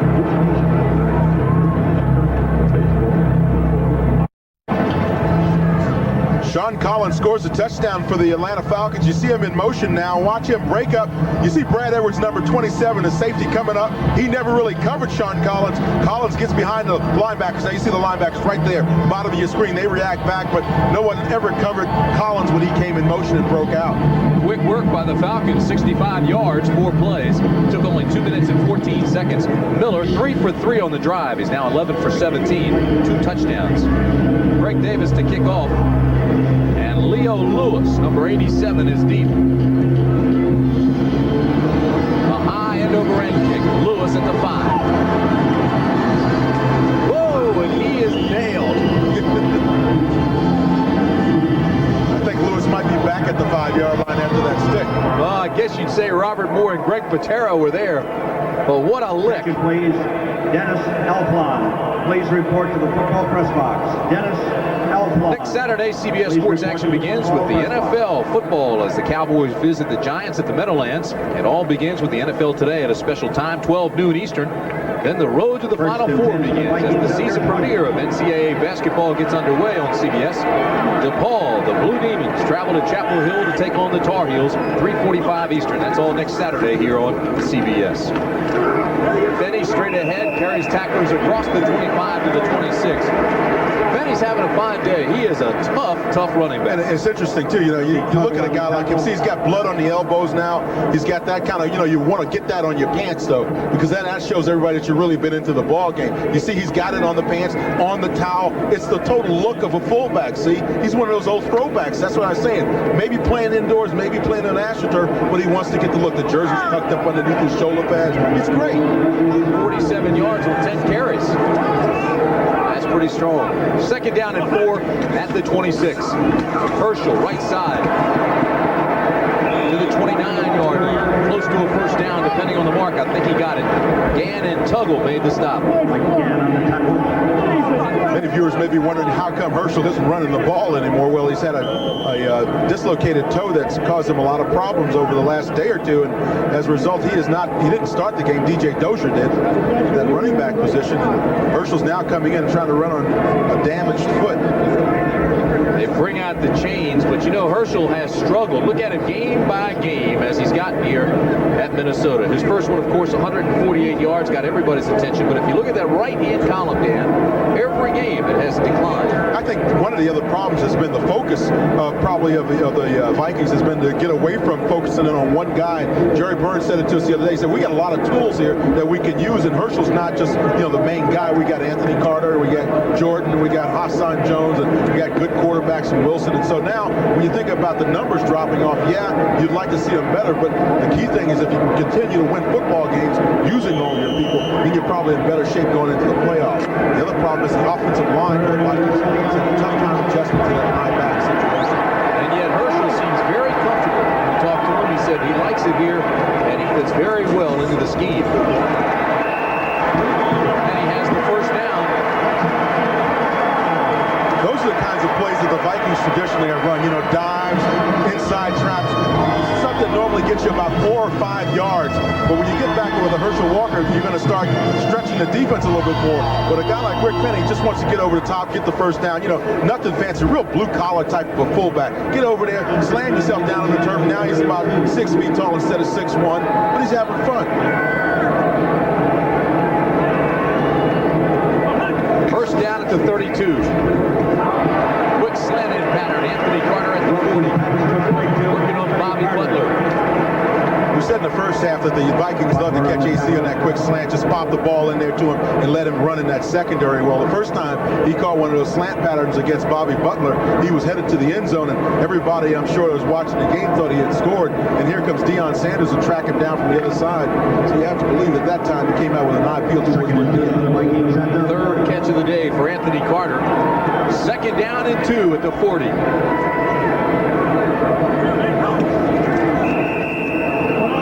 And this play's whistled dead before it begins.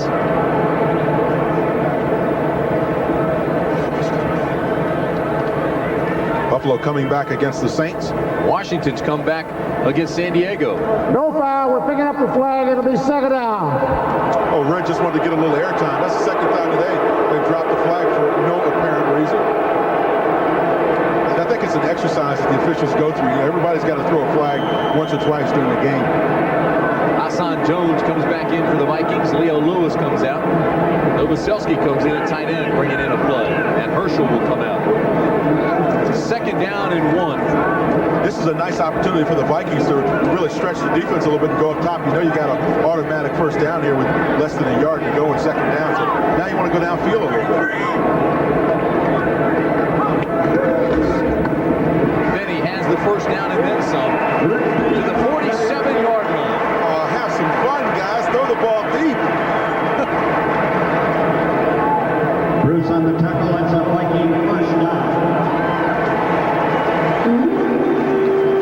Here's Bob Snelka, the offensive coordinator, standing behind Gannon, number 16 over there.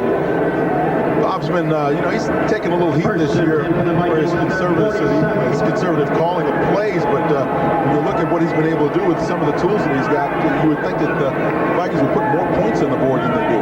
Not only that, but they're 28th in running, stopping the run. Going up top, Andre Bruce with the interception at the 25. Well, that's why they don't throw more often.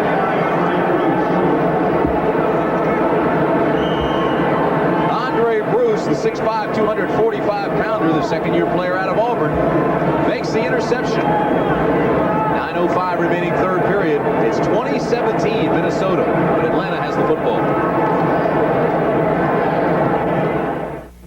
The Black and Decker. Andre Bruce just came up with a key interception for Atlanta, but there's a little bit of a question as to whether or not Andre caught the ball. Now, we'll show you exactly why. Watch him now. He gets in front of Herschel Walker downfield. Now, he makes a nice reception here, but as he's going to the ground, watch the ball as we freeze it right there. You see the ball has already come out right there, and now Andre is fortunate enough to get away with it. Nonetheless, it's first down Atlanta. The ball at the 28. They trail by 3. 9:05 remaining first period. And this is Keith Jones with a big hole and a first down.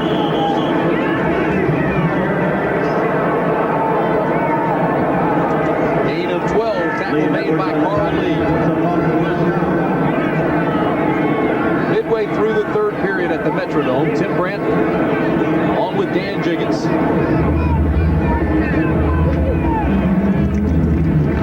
Keith Jones goes out. Gene Lang comes in as a running back for Atlanta.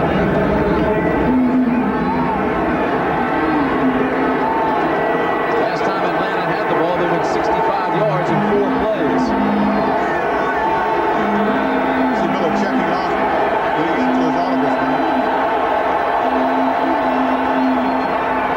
Backside pressure, ball's loose. Picked up by Millard. Touchdown, Vikings.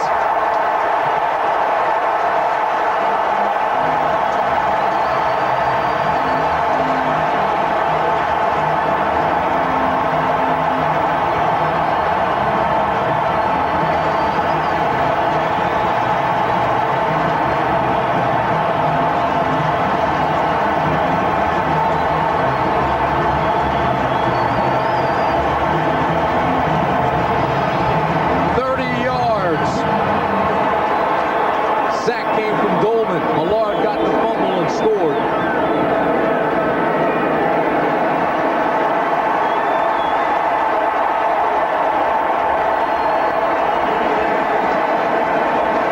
Carlos for the extra point. And the Metrodome has erupted.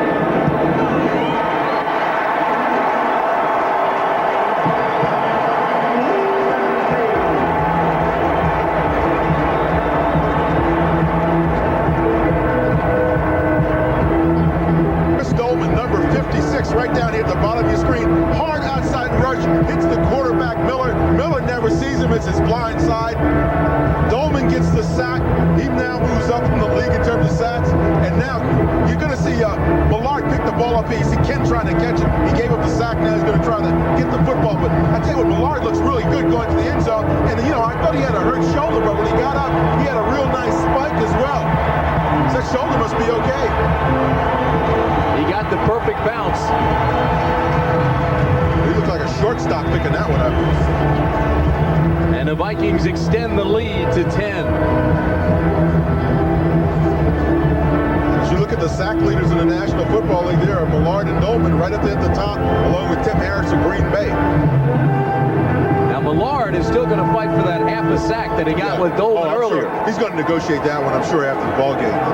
On that last play, But right now it's in the books. 8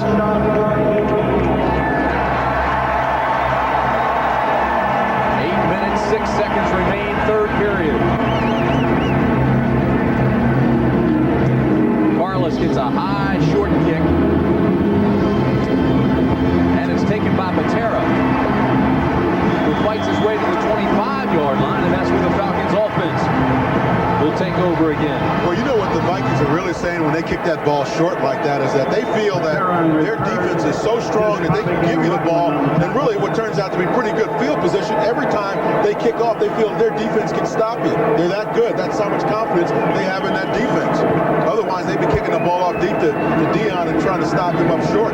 Well, it's the NFL's best defensive unit, ranked number 1.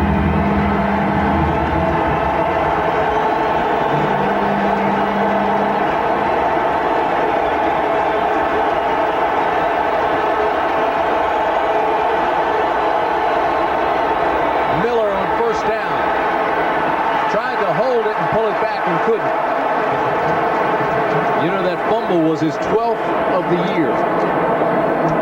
Tried to short on that pass and just went right to the afterturf. Closest guy to it was Bob Wagner, the umpire. Bob got out of the way. He says, I don't want any part of it. It'll be second second down and 10. Here's DJ Dozier. It looks like they're working on that knee once again. And the Vikings said they are not sure if he can return, but he had operations on those knees in previous seasons. He's taking the tape off, so I doubt if he will. Ball's loose, incomplete. Dober's trying to take care of his guy. Millard, he wants him to score again. He tips the ball up, and Millard didn't see it. Chris is going, hey, man, you're going to have a second touchdown here. What are you doing, Keith? It's the ultimate setup. What a rush by Chris Dober. They just stuck his arm up there and slapped the ball down. He's a heck of a basketball player. You saw it in that situation where he has that hand-eye coordination. We said before, Floyd Peters, defensive coordinator of the Vikings, said he is the best athlete he's ever coached on defense.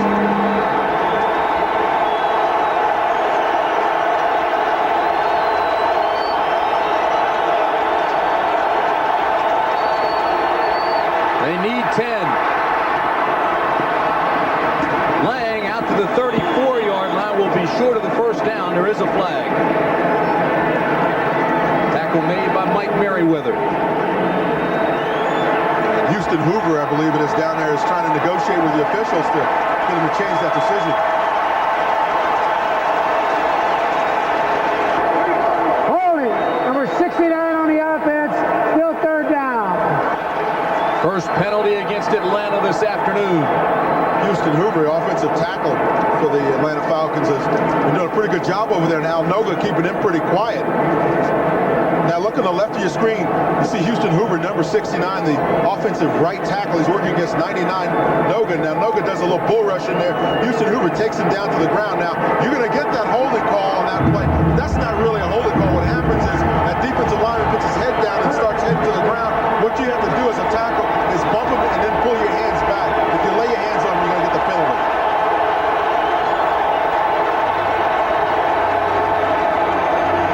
Third down and 20. Miller goes deep and overthrows Dixon.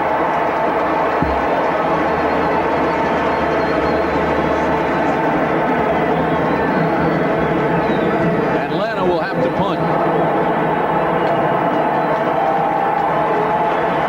Tell you what, Houston Hoover that time loaded up on Al Noga and just pasted him. Noga tried to jump up in the air and he just slammed him to the turf. Watch him up at the top of your screen. Watch number 69 working against 99 now. Granted, you saw that shot right there. He just popped him right back down to the ground. And the big guy was coming again. Dolman from the backside. Fullheg standing at the goal line. And he gets off a beauty. This is Lewis.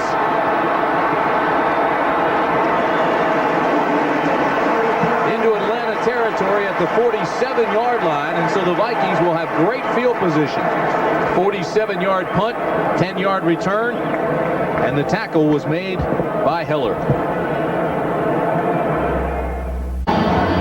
Coming up next, immediately following this game, stay tuned for the big battle in the West. The Giants and the Denver Broncos. First meeting since they played in the Super Bowl. That's immediately following this game. Be interesting to see whether or not Lawrence Taylor is available at all. Of course, him with a broken bone in his ankle and a bad knee. He's really the drive guy in defense for the Giants. Best starting field position of the day for the Vikings. First down. This is Herschel for 2. Well, you know, sometimes you try to look graceful out there in the field, especially when you're a big lineman. You get a chance to pull out and all of that. That time, Todd Kalis, the backside guard, was pulling out. Somebody tripped him, and he went straight on his face. Those are the kind you hate to see when you get back in the film session on Monday, because you know all your guys are going to laugh at you. Second down and 9 at the 47 for the Vikings.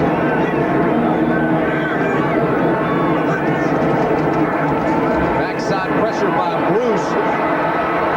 Wilson gets out of there and carries it out to the 42-yard line. It won't be enough for the first. Mark Marcus Cotton made the tackle, but the pressure came from Bruce. Now, one of the things Andre Bruce is going to learn about rushing the passer in the National Football League, he's up at the top of your screen, number 93 for the Falcons. One of the things he's going to learn is when he gets in that position to work against a guy like Zimmerman, who's a big, strong, all-pro tackler, right there, that's the position now where he wants to head in towards the quarterback because he wants to shut down that quarterback from coming back outside like Wilson was able to do there, drift outside, and then head upfield. He'll learn to get another secondary move after he's made his major move. Third down and 4 for Minnesota. The inside give to Penny, big hole. Breaks a tackle to the 25, to the 17-yard line.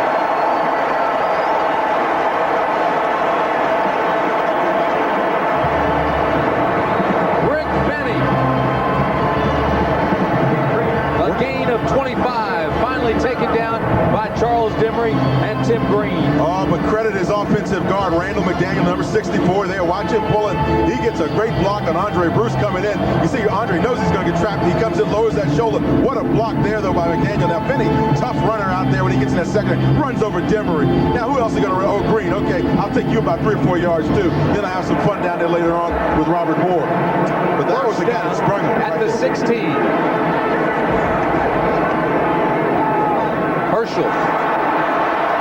Inside the 10 to the 7-yard line.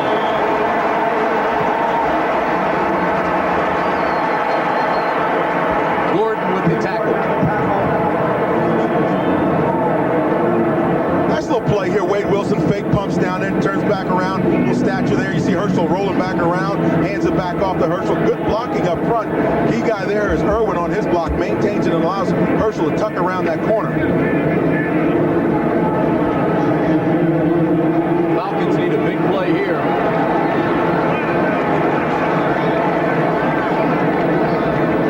Second down and 2. Walker. He'll be close.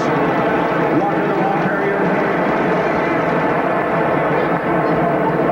Casillas on the tackle.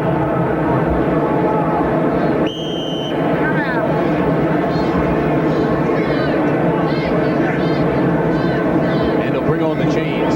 You look at Jim Hannafin, you look at that face, that says National Football League on it. I mean, that's got to be the official face of the National Football League. This guy's seen all the wars, and one of the better coaches in the National Football League. And I think when you look at guys like him, they're so consistent at coaching those offensive lines, and he's a guy you absolutely want to have on your staff. First down, Minnesota. Minnesota Vikings, Tim, what do you start thinking about doing offensively? I think you want to send out your wide receivers, start running some pick plays down there in that end zone and see if you can spring somebody open, especially on first down. Let's give it a shot. Let's see if we can go to one of our wideouts. Falcons need to put their finger in the dike. They haven't been able to stop the Vikings on this drive. Penny, left side for a tough 1 yard. Well, that was exciting, wasn't it? Tackle made by Mike Gann.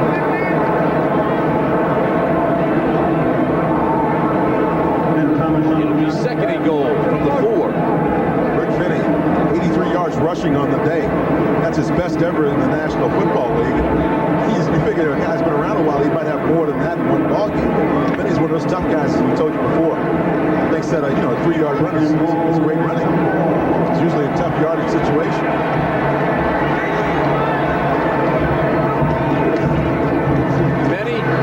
This time he loses a couple of yards. Great penetration by Mike Gann. Mike Gann on the tackle.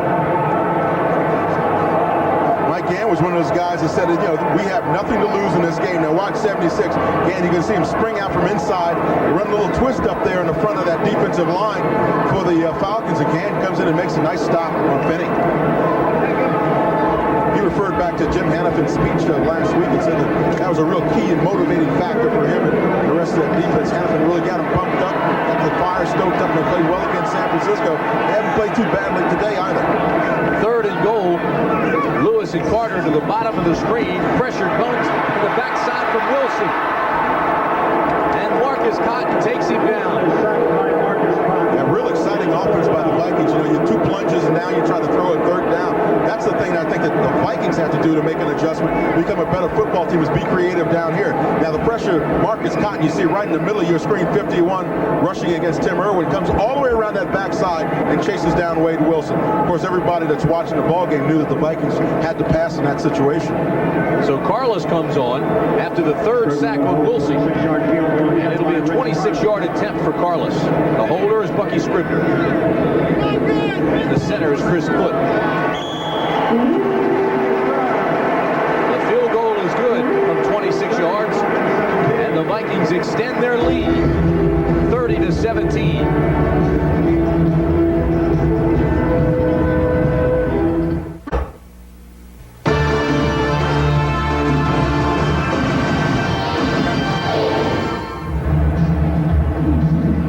Two minutes, 16 seconds remain in the third period. And it's 30-17 Minnesota. Look at Wade Wilson. And again, the play calling was rather conservative. Great field position, and they couldn't put it in. Yeah, well, the thing is, the Vikings want to be one of the best teams in the National Football League. In those kinds of situations, I think they're going to have to get much more creative, because when you face the tough teams in the playoffs, you can't expect to run the ball twice down and then kick a field goal. Keith Jones takes the kick by Carlos. He has absolutely nowhere to go. He returns it to the 17-yard line, but he didn't know whether to go right, left, or straight up the middle. Next Sunday on CBS, the NFL action begins with the NFL Today at 12:30 Eastern Time. You'll see the Packers travel to Chicago to take on the Bears. The Vikings tackle the Browns, or the Redskins battle the Falcons. That's next Sunday, right here on CBS. Dan and I will be there for that game, Washington against Atlanta.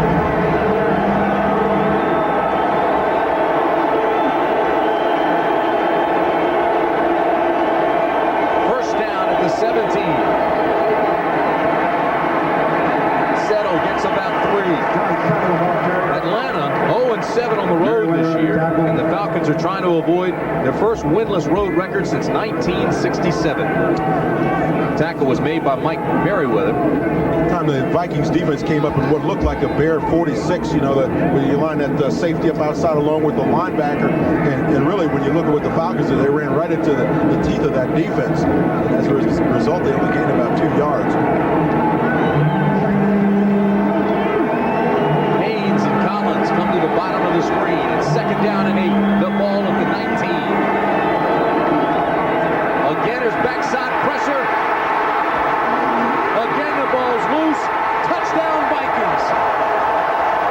Chris Dolman with the backside pressure, and Newton got the touchdown.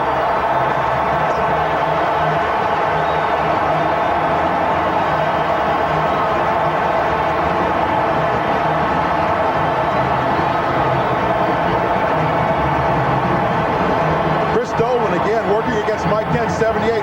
Dolan's been putting pressure on Miller all day long. This time he gets him in the back again. It almost looks like Miller tried to bounce the ball back to Kent when he got slammed in the back. Now Newton picks the ball up and takes it on in for the touchdown. But Dolman was injured on the play. He came off the field holding his back, and it looked like he might have gotten a rib shot. But Tim Newton now scores on a fumble recovery, just like Keith Millard did earlier in the ball game, and all because of Chris Dolman. Carlos adds another one. Tim Newton called the freezer. Chris Dolman, they call him tough. And this one's getting out of hand. A minute 17 remaining third period, and it's now 37-17. Dolman's kind of a loner in this team. You know, he's viewed at least that way, and you see him holding that back now. It looks like he might have gotten hit down in his kidney area. When he came off the field after he made that great sack, he was still holding his back, and it looked like he was in some pain. Vikings lead the league and have a club record in sacks. The NFL record is 72 sacks, 1984 by Chicago, and that all points to Floyd Peters. What a job he's done with this defense. Floyd Peters, as I said at the top of this game, will soon be a head coach in the National Football League. He's had some great defensive lines, defensive fronts. In San Francisco, it was the gold rush, and Detroit, it was the silver rush. And you see those sacks. They led the NFL in those years. St. Louis, it was the red rush. And now Minnesota, what do you call them, a purple rush?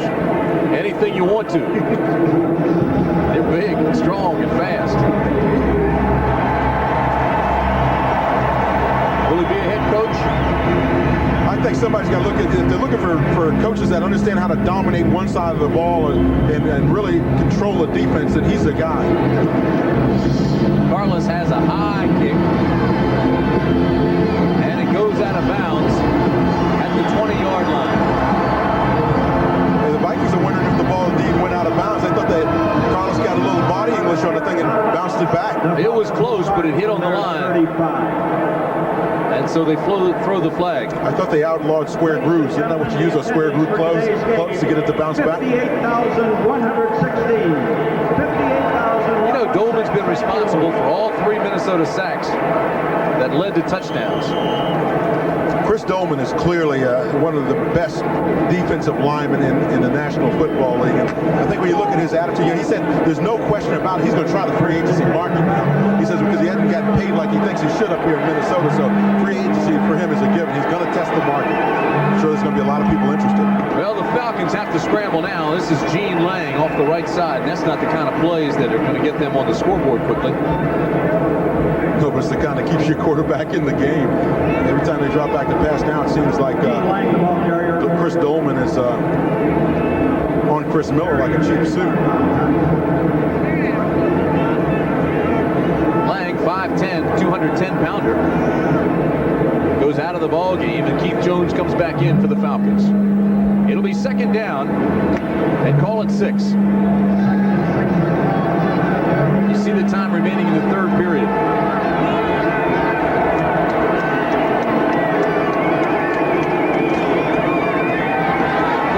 Miller goes up top and overthrows Collins. You think he wasn't thinking about what was coming from behind? Oh, yeah. Well, that time they had Jamie Dukes coming out and helping out Mike Cannon. When you get a great rushing defensive end like a Dolman, you want to get some help from inside if there's not a double-up situation inside. Now, watch Dukes, the center, come out and help out Mike Ken when Ken gets back with Dolman. Ken's in pretty good shape here, gets the arms extended and gets Dolman away from his body. Now, here comes Dukes to get that last shot on him right there.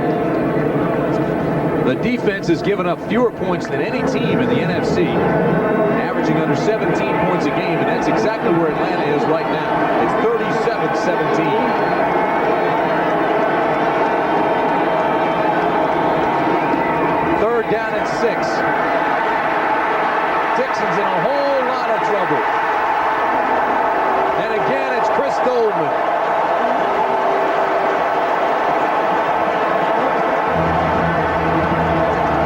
He's having an outstanding day. Just read it perfectly. Came up inside, slid inside. Now, here's a guy that says that he keeps files on all the people he plays against. And that's what he carries in that briefcase that we talked about. Now, he keeps a file on these reverses as well, obviously, because he chases this one down and just keeps after it until he gets the receiver trying to run the reverse. So that's the end of the third quarter from the Metrodome with a score. Minnesota 37, Atlanta 17. We now pause for a word from your local station. By Miller Highlight. By that man, a Miller. The best comes shining through. AC Delco, automotive parts that don't just fit, they match. And by Today's Chevrolet, who invite you to see why nobody's winning like the heartbeat of America. We start the final 15 minutes at the Metrodome. Tim Brand along with Dan Jiggets. And Atlanta's punting the ball away. It's Scott Fulhay. Fulhay gets off a high punt. Leo Lewis will take it at the 44. Breaks one tackle inside the 40, inside the 30 to the 25-yard line.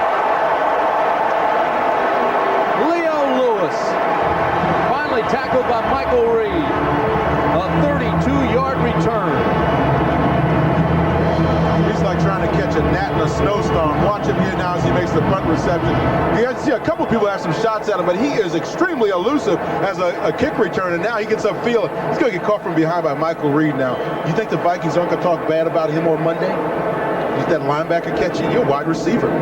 You know, Atlanta scored on the first drive of the second half to cut the lead to 20-17. After that, it was a fumble, Minnesota touchdown, a punt, fumble, Minnesota touchdown, and a punt. Wilson. And Wilson is sacked. When you really analyze the second half of this game, it's been the Chris Dolman offense for the Vikings. On the play by And when you look at the Atlanta side of it, it's really been their defense that's been trying to stay in there and do a halfway decent job, and they do it on this play. As Tony Casillas gets in there, puts some pressure on along with Green. Casillas right in the middle of your screen, he's playing nose tackle. And Green gives a little slip there to the tight end, Britton Novoselsky, and comes around and gets the sack along with Casillas. Loss of 10, it'll be second down and 20. That's the fourth sack on Wilson this afternoon.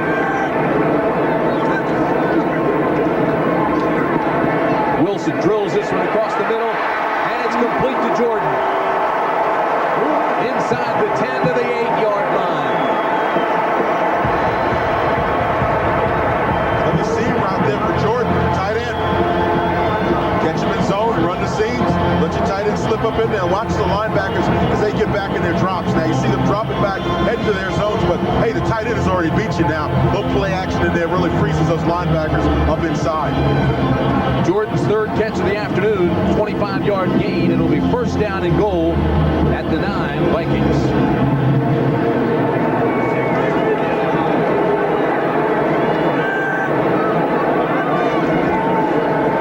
Wilson with time has the completion to Jesse Clark. Clark is written down at the 7. Tackle made by John Brady. Jesse Clark, much travel, was in Phoenix earlier, said he had to feel like he landed in paradise coming up here and getting on the playoff team, getting out of that Phoenix situation, which was going from bad to worse. The firing of Gene Stallings, all that's going on as a result of that. A public relations nightmare in Phoenix. Second down and goal from the 7. Wilson throws, and the whistle blows it dead. Incomplete.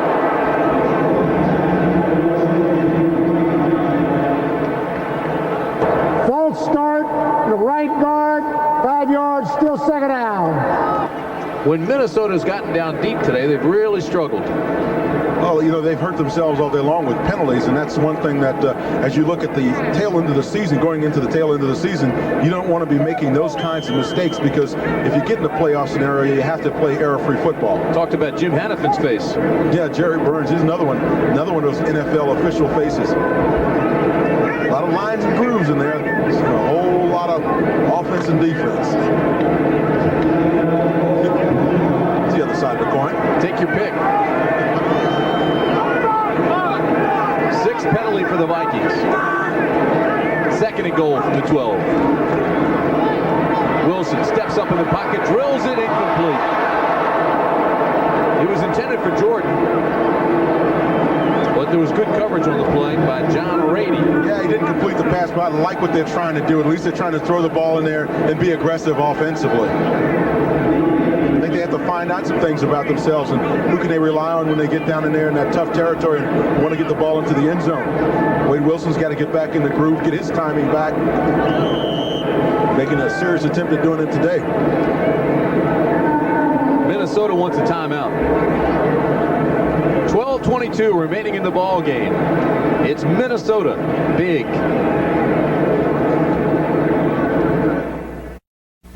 This NFL game summary is sponsored by Levi's 506 jeans. Cut a little fuller in the thigh for extra comfort. Total yards 412 by the Vikings. 17 points came off 3 turnovers. And Dolman having a big afternoon. Tim Brandt along with Dan Jiggets. The situation is this, 12:22 remaining. And it's 37-17 Vikings. Credit Chris Dolman with the Vikings offense for the second half. He's got 2 sacks that have caused Chris Miller to fumble the football and been picked up by his fellow defensive lineman and run in for touchdown. He'll have his head on a swivel the rest of the year. Looking for big Dolman coming from behind. behind. I tell you what, we talked about Chris Dolman keeping fouls and all the players he's played against. Well, you have to call them the Dolman fouls, and it'd be interesting to take a look at those fouls at some point or another and find out what his report on Mike Ken was, because obviously he's figured out the riddle. Saw a lot of the points have come from the defense. It's 3rd down and goal from the 12, and Minnesota has had trouble in the 4th period all year. Backside pressure, and Marcus Cotton got to Wade Wilson, and the ball was incomplete. Well, see, one of the things that the Falcons have done is they've cut Marcus Cotton and Andre Bruce loose to let them rush the passer. Now, it's sick 'em and go get them. These two guys know how to come to the passer from outside. Watch Cotton right there, outside, working against Gary Zimmerman, an all-pro. He gets around and prevents Wade Wilson from throwing that football downfield. Good rush outside by Cotton. Wilson started to chase it. He wasn't certain it was an incompleted pass. Carlos has 10 straight field goals. He's 3 for 3 today. This will be a 29-yarder. Well, the streak's still alive. That's 11 in a row.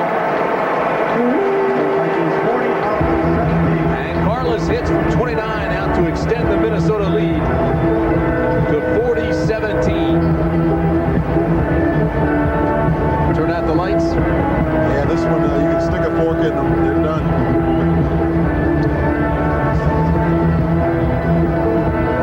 The Metrodome is jammed on a blustery cold day in Minnesota, but inside the Metrodome, it's delightful.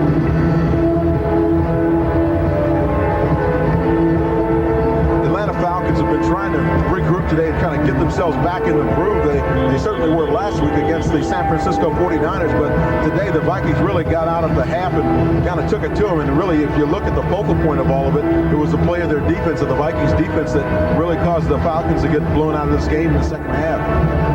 Tim Brandt and Dan Jiggins with you, and this first half had everything. Onside kicks, halfback option passes. It had virtually everything. Magical catches, AC getting caught from behind by Deion Sanders, all kinds of things happened. Then Atlanta scored first in the second half. It was 2017 Minnesota, but since then the defense took over. Chris Dolman has put on a show, a clinic, 2 fumbles knocked loose from Miller, picked up and scored. Newton got 1, Millard got 1, and it's 40-17 Vikings. Again, Carlos kicks high and away from Deion Sanders. This is Keith Jones. Jones breaks a couple of tackles and stretches across the 30 to the 32-yard line. The tackle was made by Brad Edwards. Well, we got 12:04 remaining in this ball game and 2 weeks remaining in the season after this one. Vikings will take the rest of the year off, regroup, try to find a coach. They broke ground in November on a new stadium, and they're building that. It should be ready in 2 years as Hugh Millen comes into the ball game replacing Chris Miller. He's a 2-year veteran out of Washington. 1 touchdown, 2 interceptions for the year.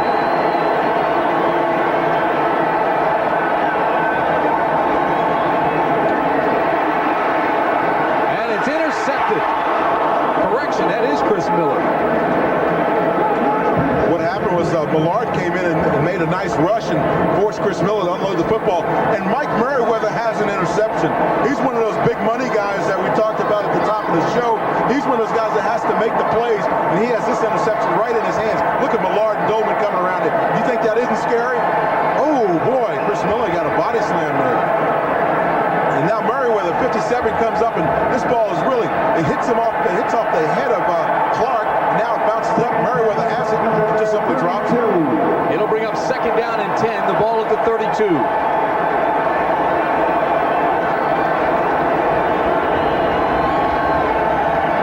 Miller again has pressure, fires this one to settle, incomplete. I'm sure right about now Chris Miller is wishing that he had the option to go back into that shotgun formation, so at least he could look at those guys when they're rushing it from that backside. The pressure came from Millard. Miller tells us they don't have the shotgun formation in this week, and as a result, he's got to go under center. With the noise that these fans could make in this dome, they figured that the shotgun wasn't going to be effective. You can use it now.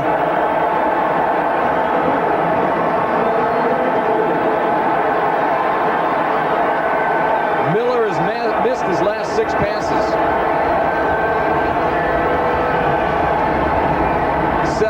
left side to the 40-yard line. Keith Millard makes the stop.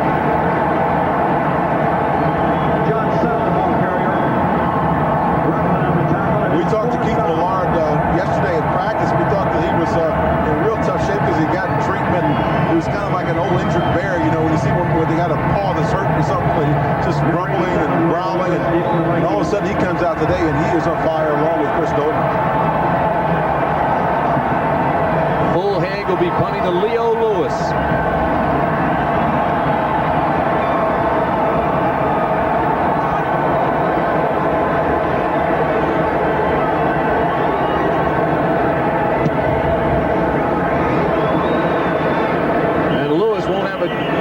To return this one. A 27-yard punt. We've got 11 minutes and 2 seconds remaining in the ball game. It's 40-17 Vikings.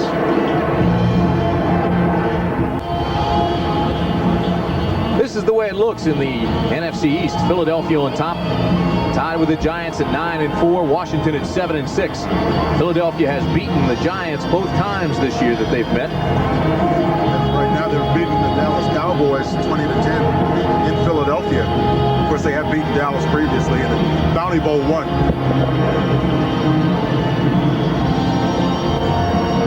20-10, Philadelphia.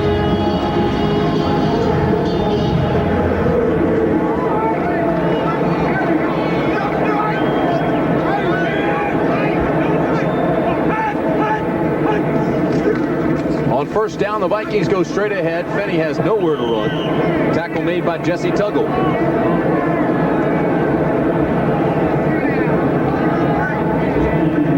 Now's the time for the Vikings maybe to go to their conservative offense and run the ball a little bit. Now you got a huge, almost insurmountable lead, barring some kind of magic from the Atlanta Falcons. Just run the clock out, keep things going, and look forward to next week. This is the type of team that you can run the clock out against. 28th and stopping the run.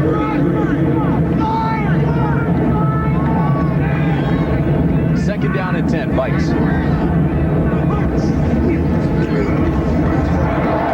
Clark with a big hole out across the 45 to the 46-yard line before Tim Gordon and Marcus Cotton can take him to the turf. See, that's what those Vikings do so well along that offensive line, the quick hitters. Jesse Clark is used to running. I said, watch this offensive line. They used to get down, popping on their blocks, and staying with them for about 2 or 3 seconds right there. You see they clear out that hole on the trap play, and Jesse Clark hits it perfectly right up the middle. A gain of 13. It's first down, Minnesota. Jesse Clark wants to get his jersey dirty. You know, he gets his uniform a little dirty, even if it's just AstroTurf with us. Well, everybody know you've been busy today. 9:40 remaining in the ball game.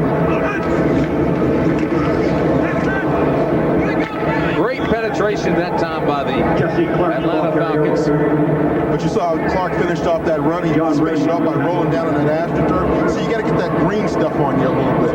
That's when you go back after the game and you hand your uniform in. They don't put it right back in your locker for the next week. Tackled that time by the rookie, Tony Bowick. 167 yards rushing for the Vikings. Only 14 by Walker. Herschel's banged up a little bit with that dislocated toe. Big day for DJ Dozier and Finney.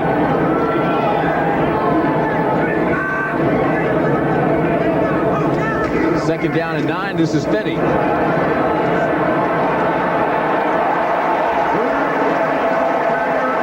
the 44-yard line. And they appreciate him here. That's that hard work ethic. You know, you see a guy going in there, he plunges in there, looks like he's going to get stopped for maybe about 2 or 3, and he probably breaks for the longest gain of his career when he goes for 10. That's Rick Finney, though. Tough running up inside. Get some good blocking up front there by, you see Clark out front, Jesse Clark, and that's just extra effort. That's desire, the ability, you know, that desire to get out there and get like a couple of extra yards. That's poor tackling is what that is. 7 yards. Boy, you get tested. Arm tackle. Third down and 1. And Jesse Clark has the first down. That was a shoulder. Stop made by Gann and Bruce. Big day for Finney. 88 yards, 17 carries. sure that he establishes himself in that backfield for the Vikings. He recognizes that this is going to be a key opportunity for him with Herschel Walker having a dislocated toe and, of course, DJ Dozier out with a knee. Jesse Clark arrives right on time.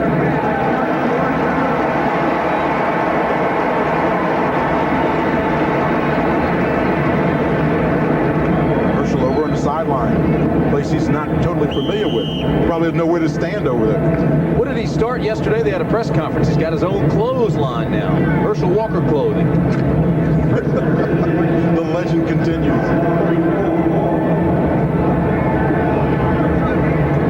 First down and 10, the ball at the 44. Clark loses a yard. Tackle made by Tony Mowick. Let's take you back to our New York studios. Brent Lusberg. Brent? Well, Tim, Vinny Testaverde and the Buccaneers have closed in on the Oilers. Primary receiver covered. Then he steps away with the pressure, and he's got Ron Hall for the touchdown, 24 yards, and the Bucs are down by 3. Back to Tim. All right, Brent, 7:15 remaining in the ball game here. 40-17 Minnesota. Tim Brand along with Dan Jiggins. Second down and 11 at the 45. Clark has a hole this time and breaks it out across the 35 to the 34-yard line, and another Viking first down. Robert Moore made the stop. Yeah, you're right, Tim. That is some poor tackling up in the middle of that defensive front for the Falcons. Watch Clark just break it right up to the middle of the offensive line. Now, he's getting some good blocking by his guys up front. You see him clear it out. Falcons tried to run a little stunt up in there, but that offensive line stayed with the blocks, took him right out of the picture. First down at the 33. And Minnesota's effectively melting that clock. Down to 6:20.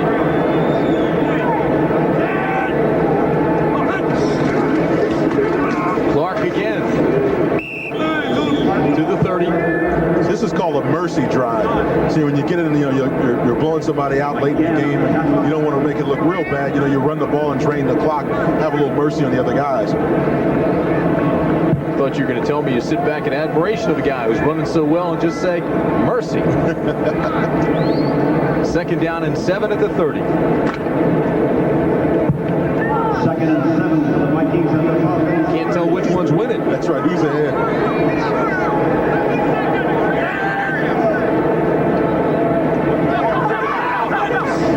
Second down and 7. This is Clark. Cuts inside, has another first down inside the 20.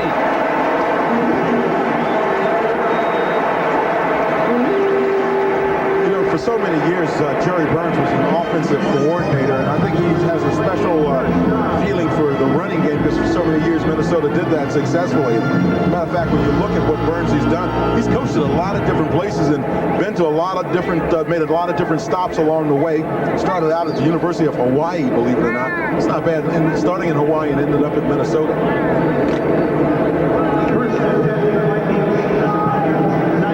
You saw the numbers on Jesse Clark, and this has to be fun for him.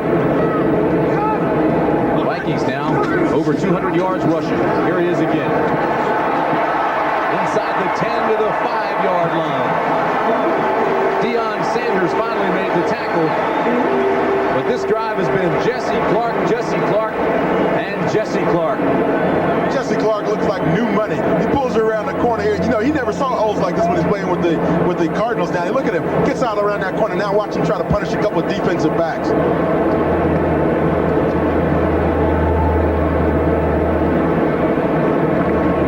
First and goal at the 5. You have to ask yourself, Jesse Clark just came to the Vikings. How come Herschel Walker doesn't have that same kind of success running the football? Well, he did his first game. But since then, it's gone down. Good point. Clark inside the 5 to the 4. Jesse Clark, the ball carrier. Marcus Cotton made the stop.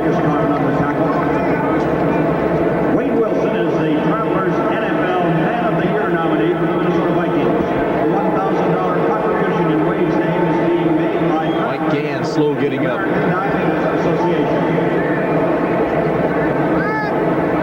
It's a little bit of a, fortitude check for the Falcons. You get down tough situations like this, you want to find out who the real soldiers are, who's going to stay with you, who's going to stay out there and, and give it the very last shot. So it's a character thing, too, for the Falcons. Well, they have to know, too. Jim Hannafin told him he wasn't coming back. Staff would be gone. New coaches are coming in. They'll use these films to evaluate the talent. Clark inside to the 2-yard line. John Rady wants to be around. He made the stop on that play. And he did it rather emphatically. Rady, one of those inside linebackers for the Falcons. Watch him, number 59, right at the bottom of your screen, come up and make the stop on Jesse Clark. No blocking in there to speak of on him, and he just meets him at the pass. And you see that head buckle back. That's when you know that was a hard hit at the line of scrimmage. So it'll be 3rd down and goal at the 2. And the clock is now at 2:35. Wilson throws incomplete. It was thrown at Darrell Ingram, but it bounced incomplete. And so Rich Carlos comes on.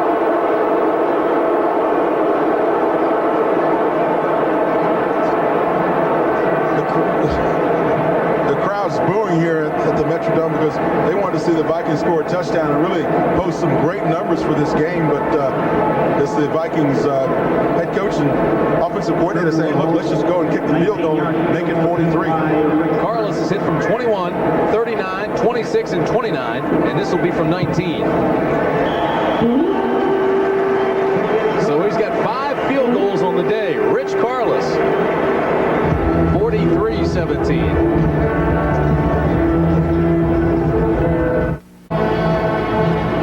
5 field goals by Rich Carlos. He now has 23 straight points, and it's 43-17. So we'd be remiss if we didn't say that Carlos hasn't been sensational today. As a matter of fact, he had 7 field goals in a game against the Rams earlier this year. You see Minnesota's numbers inside the 20, 2 TDs and 5 field goals. As I was saying before, when you go into the playoff hunt, you want to have that reverse. You want to have 5 touchdowns and maybe 2 field goals. Carlos again kicks it short. Sanders will have a chance to return this one.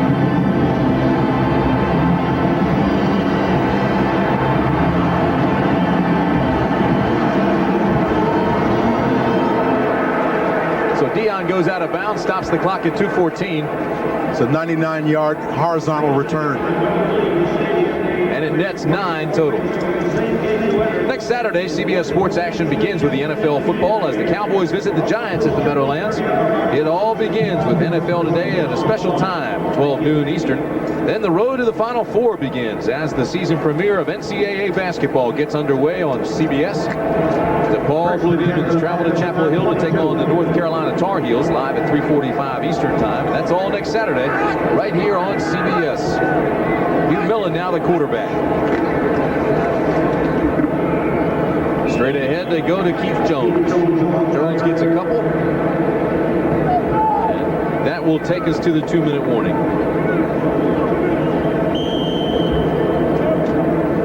Two minutes remaining. 43-17 Minnesota. Long, long day for the Falcons.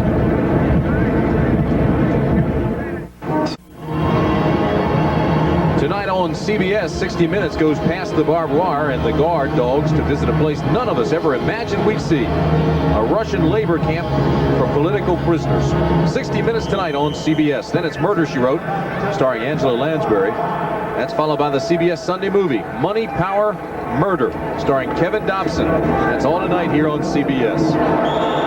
Incomplete. Stops the clock at 1:56. It was intended for Brad Beckman.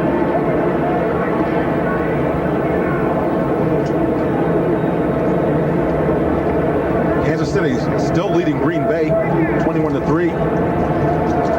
Detroit over Chicago. You know, Dan, Miller just wasn't the same after the 2 sacks today. He missed his last 6 passes, finished 11 for 23, 182 yards, 2 touchdowns and an interception. I'll tell you what, you sit back there and let Chris Doleman hit you in the back a couple of times. It'll change your perspective. 3rd down and 7, flags fly. And Millen tastes the vengeance of the defense. Keith Millard got the lick.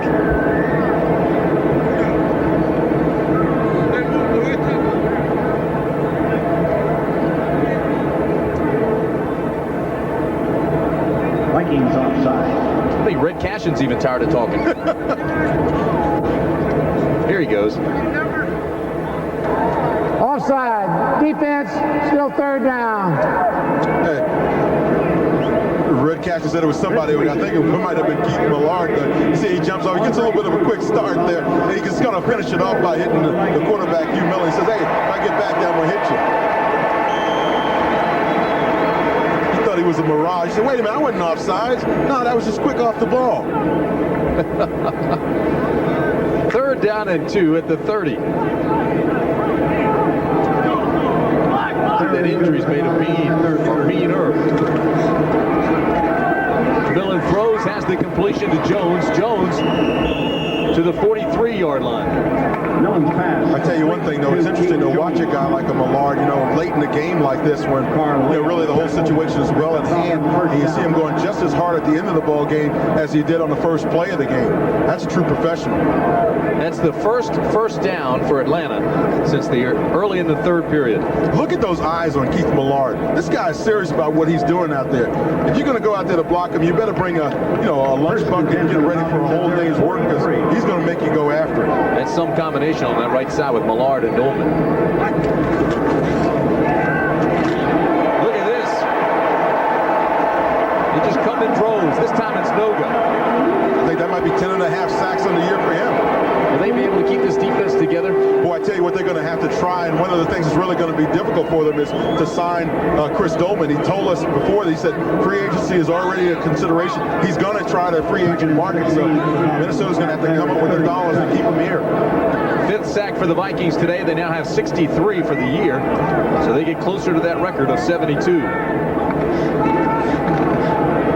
Millen, quick set, throws underneath, and has the completion to Jones. Millen's pass complete to Keith Jones. If you're down on that line and you're blocking against a guy like Millard, you got to be asking him at some point or another, hey, Chris, Keith, do you think you can take it easy on me a little bit here?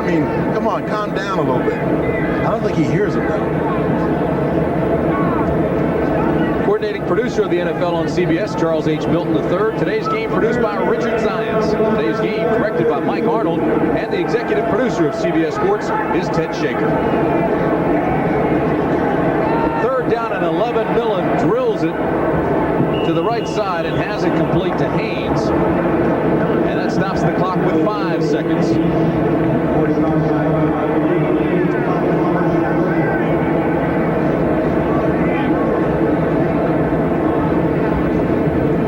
So the summary then is that Green Bay and Chicago both losing, Minnesota winning today, and this, if it stays that way, the standings would go like this. Minnesota at the top all alone now at 9-5. Green Bay following them at 8-6, and Chicago completely out of the playoff picture.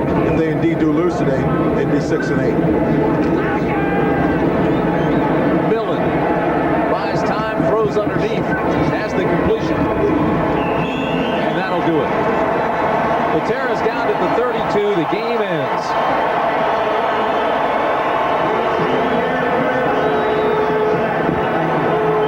So Jim Hannafin then goes 0-2 as the interim head coach. Atlanta Falcons now go 3-11.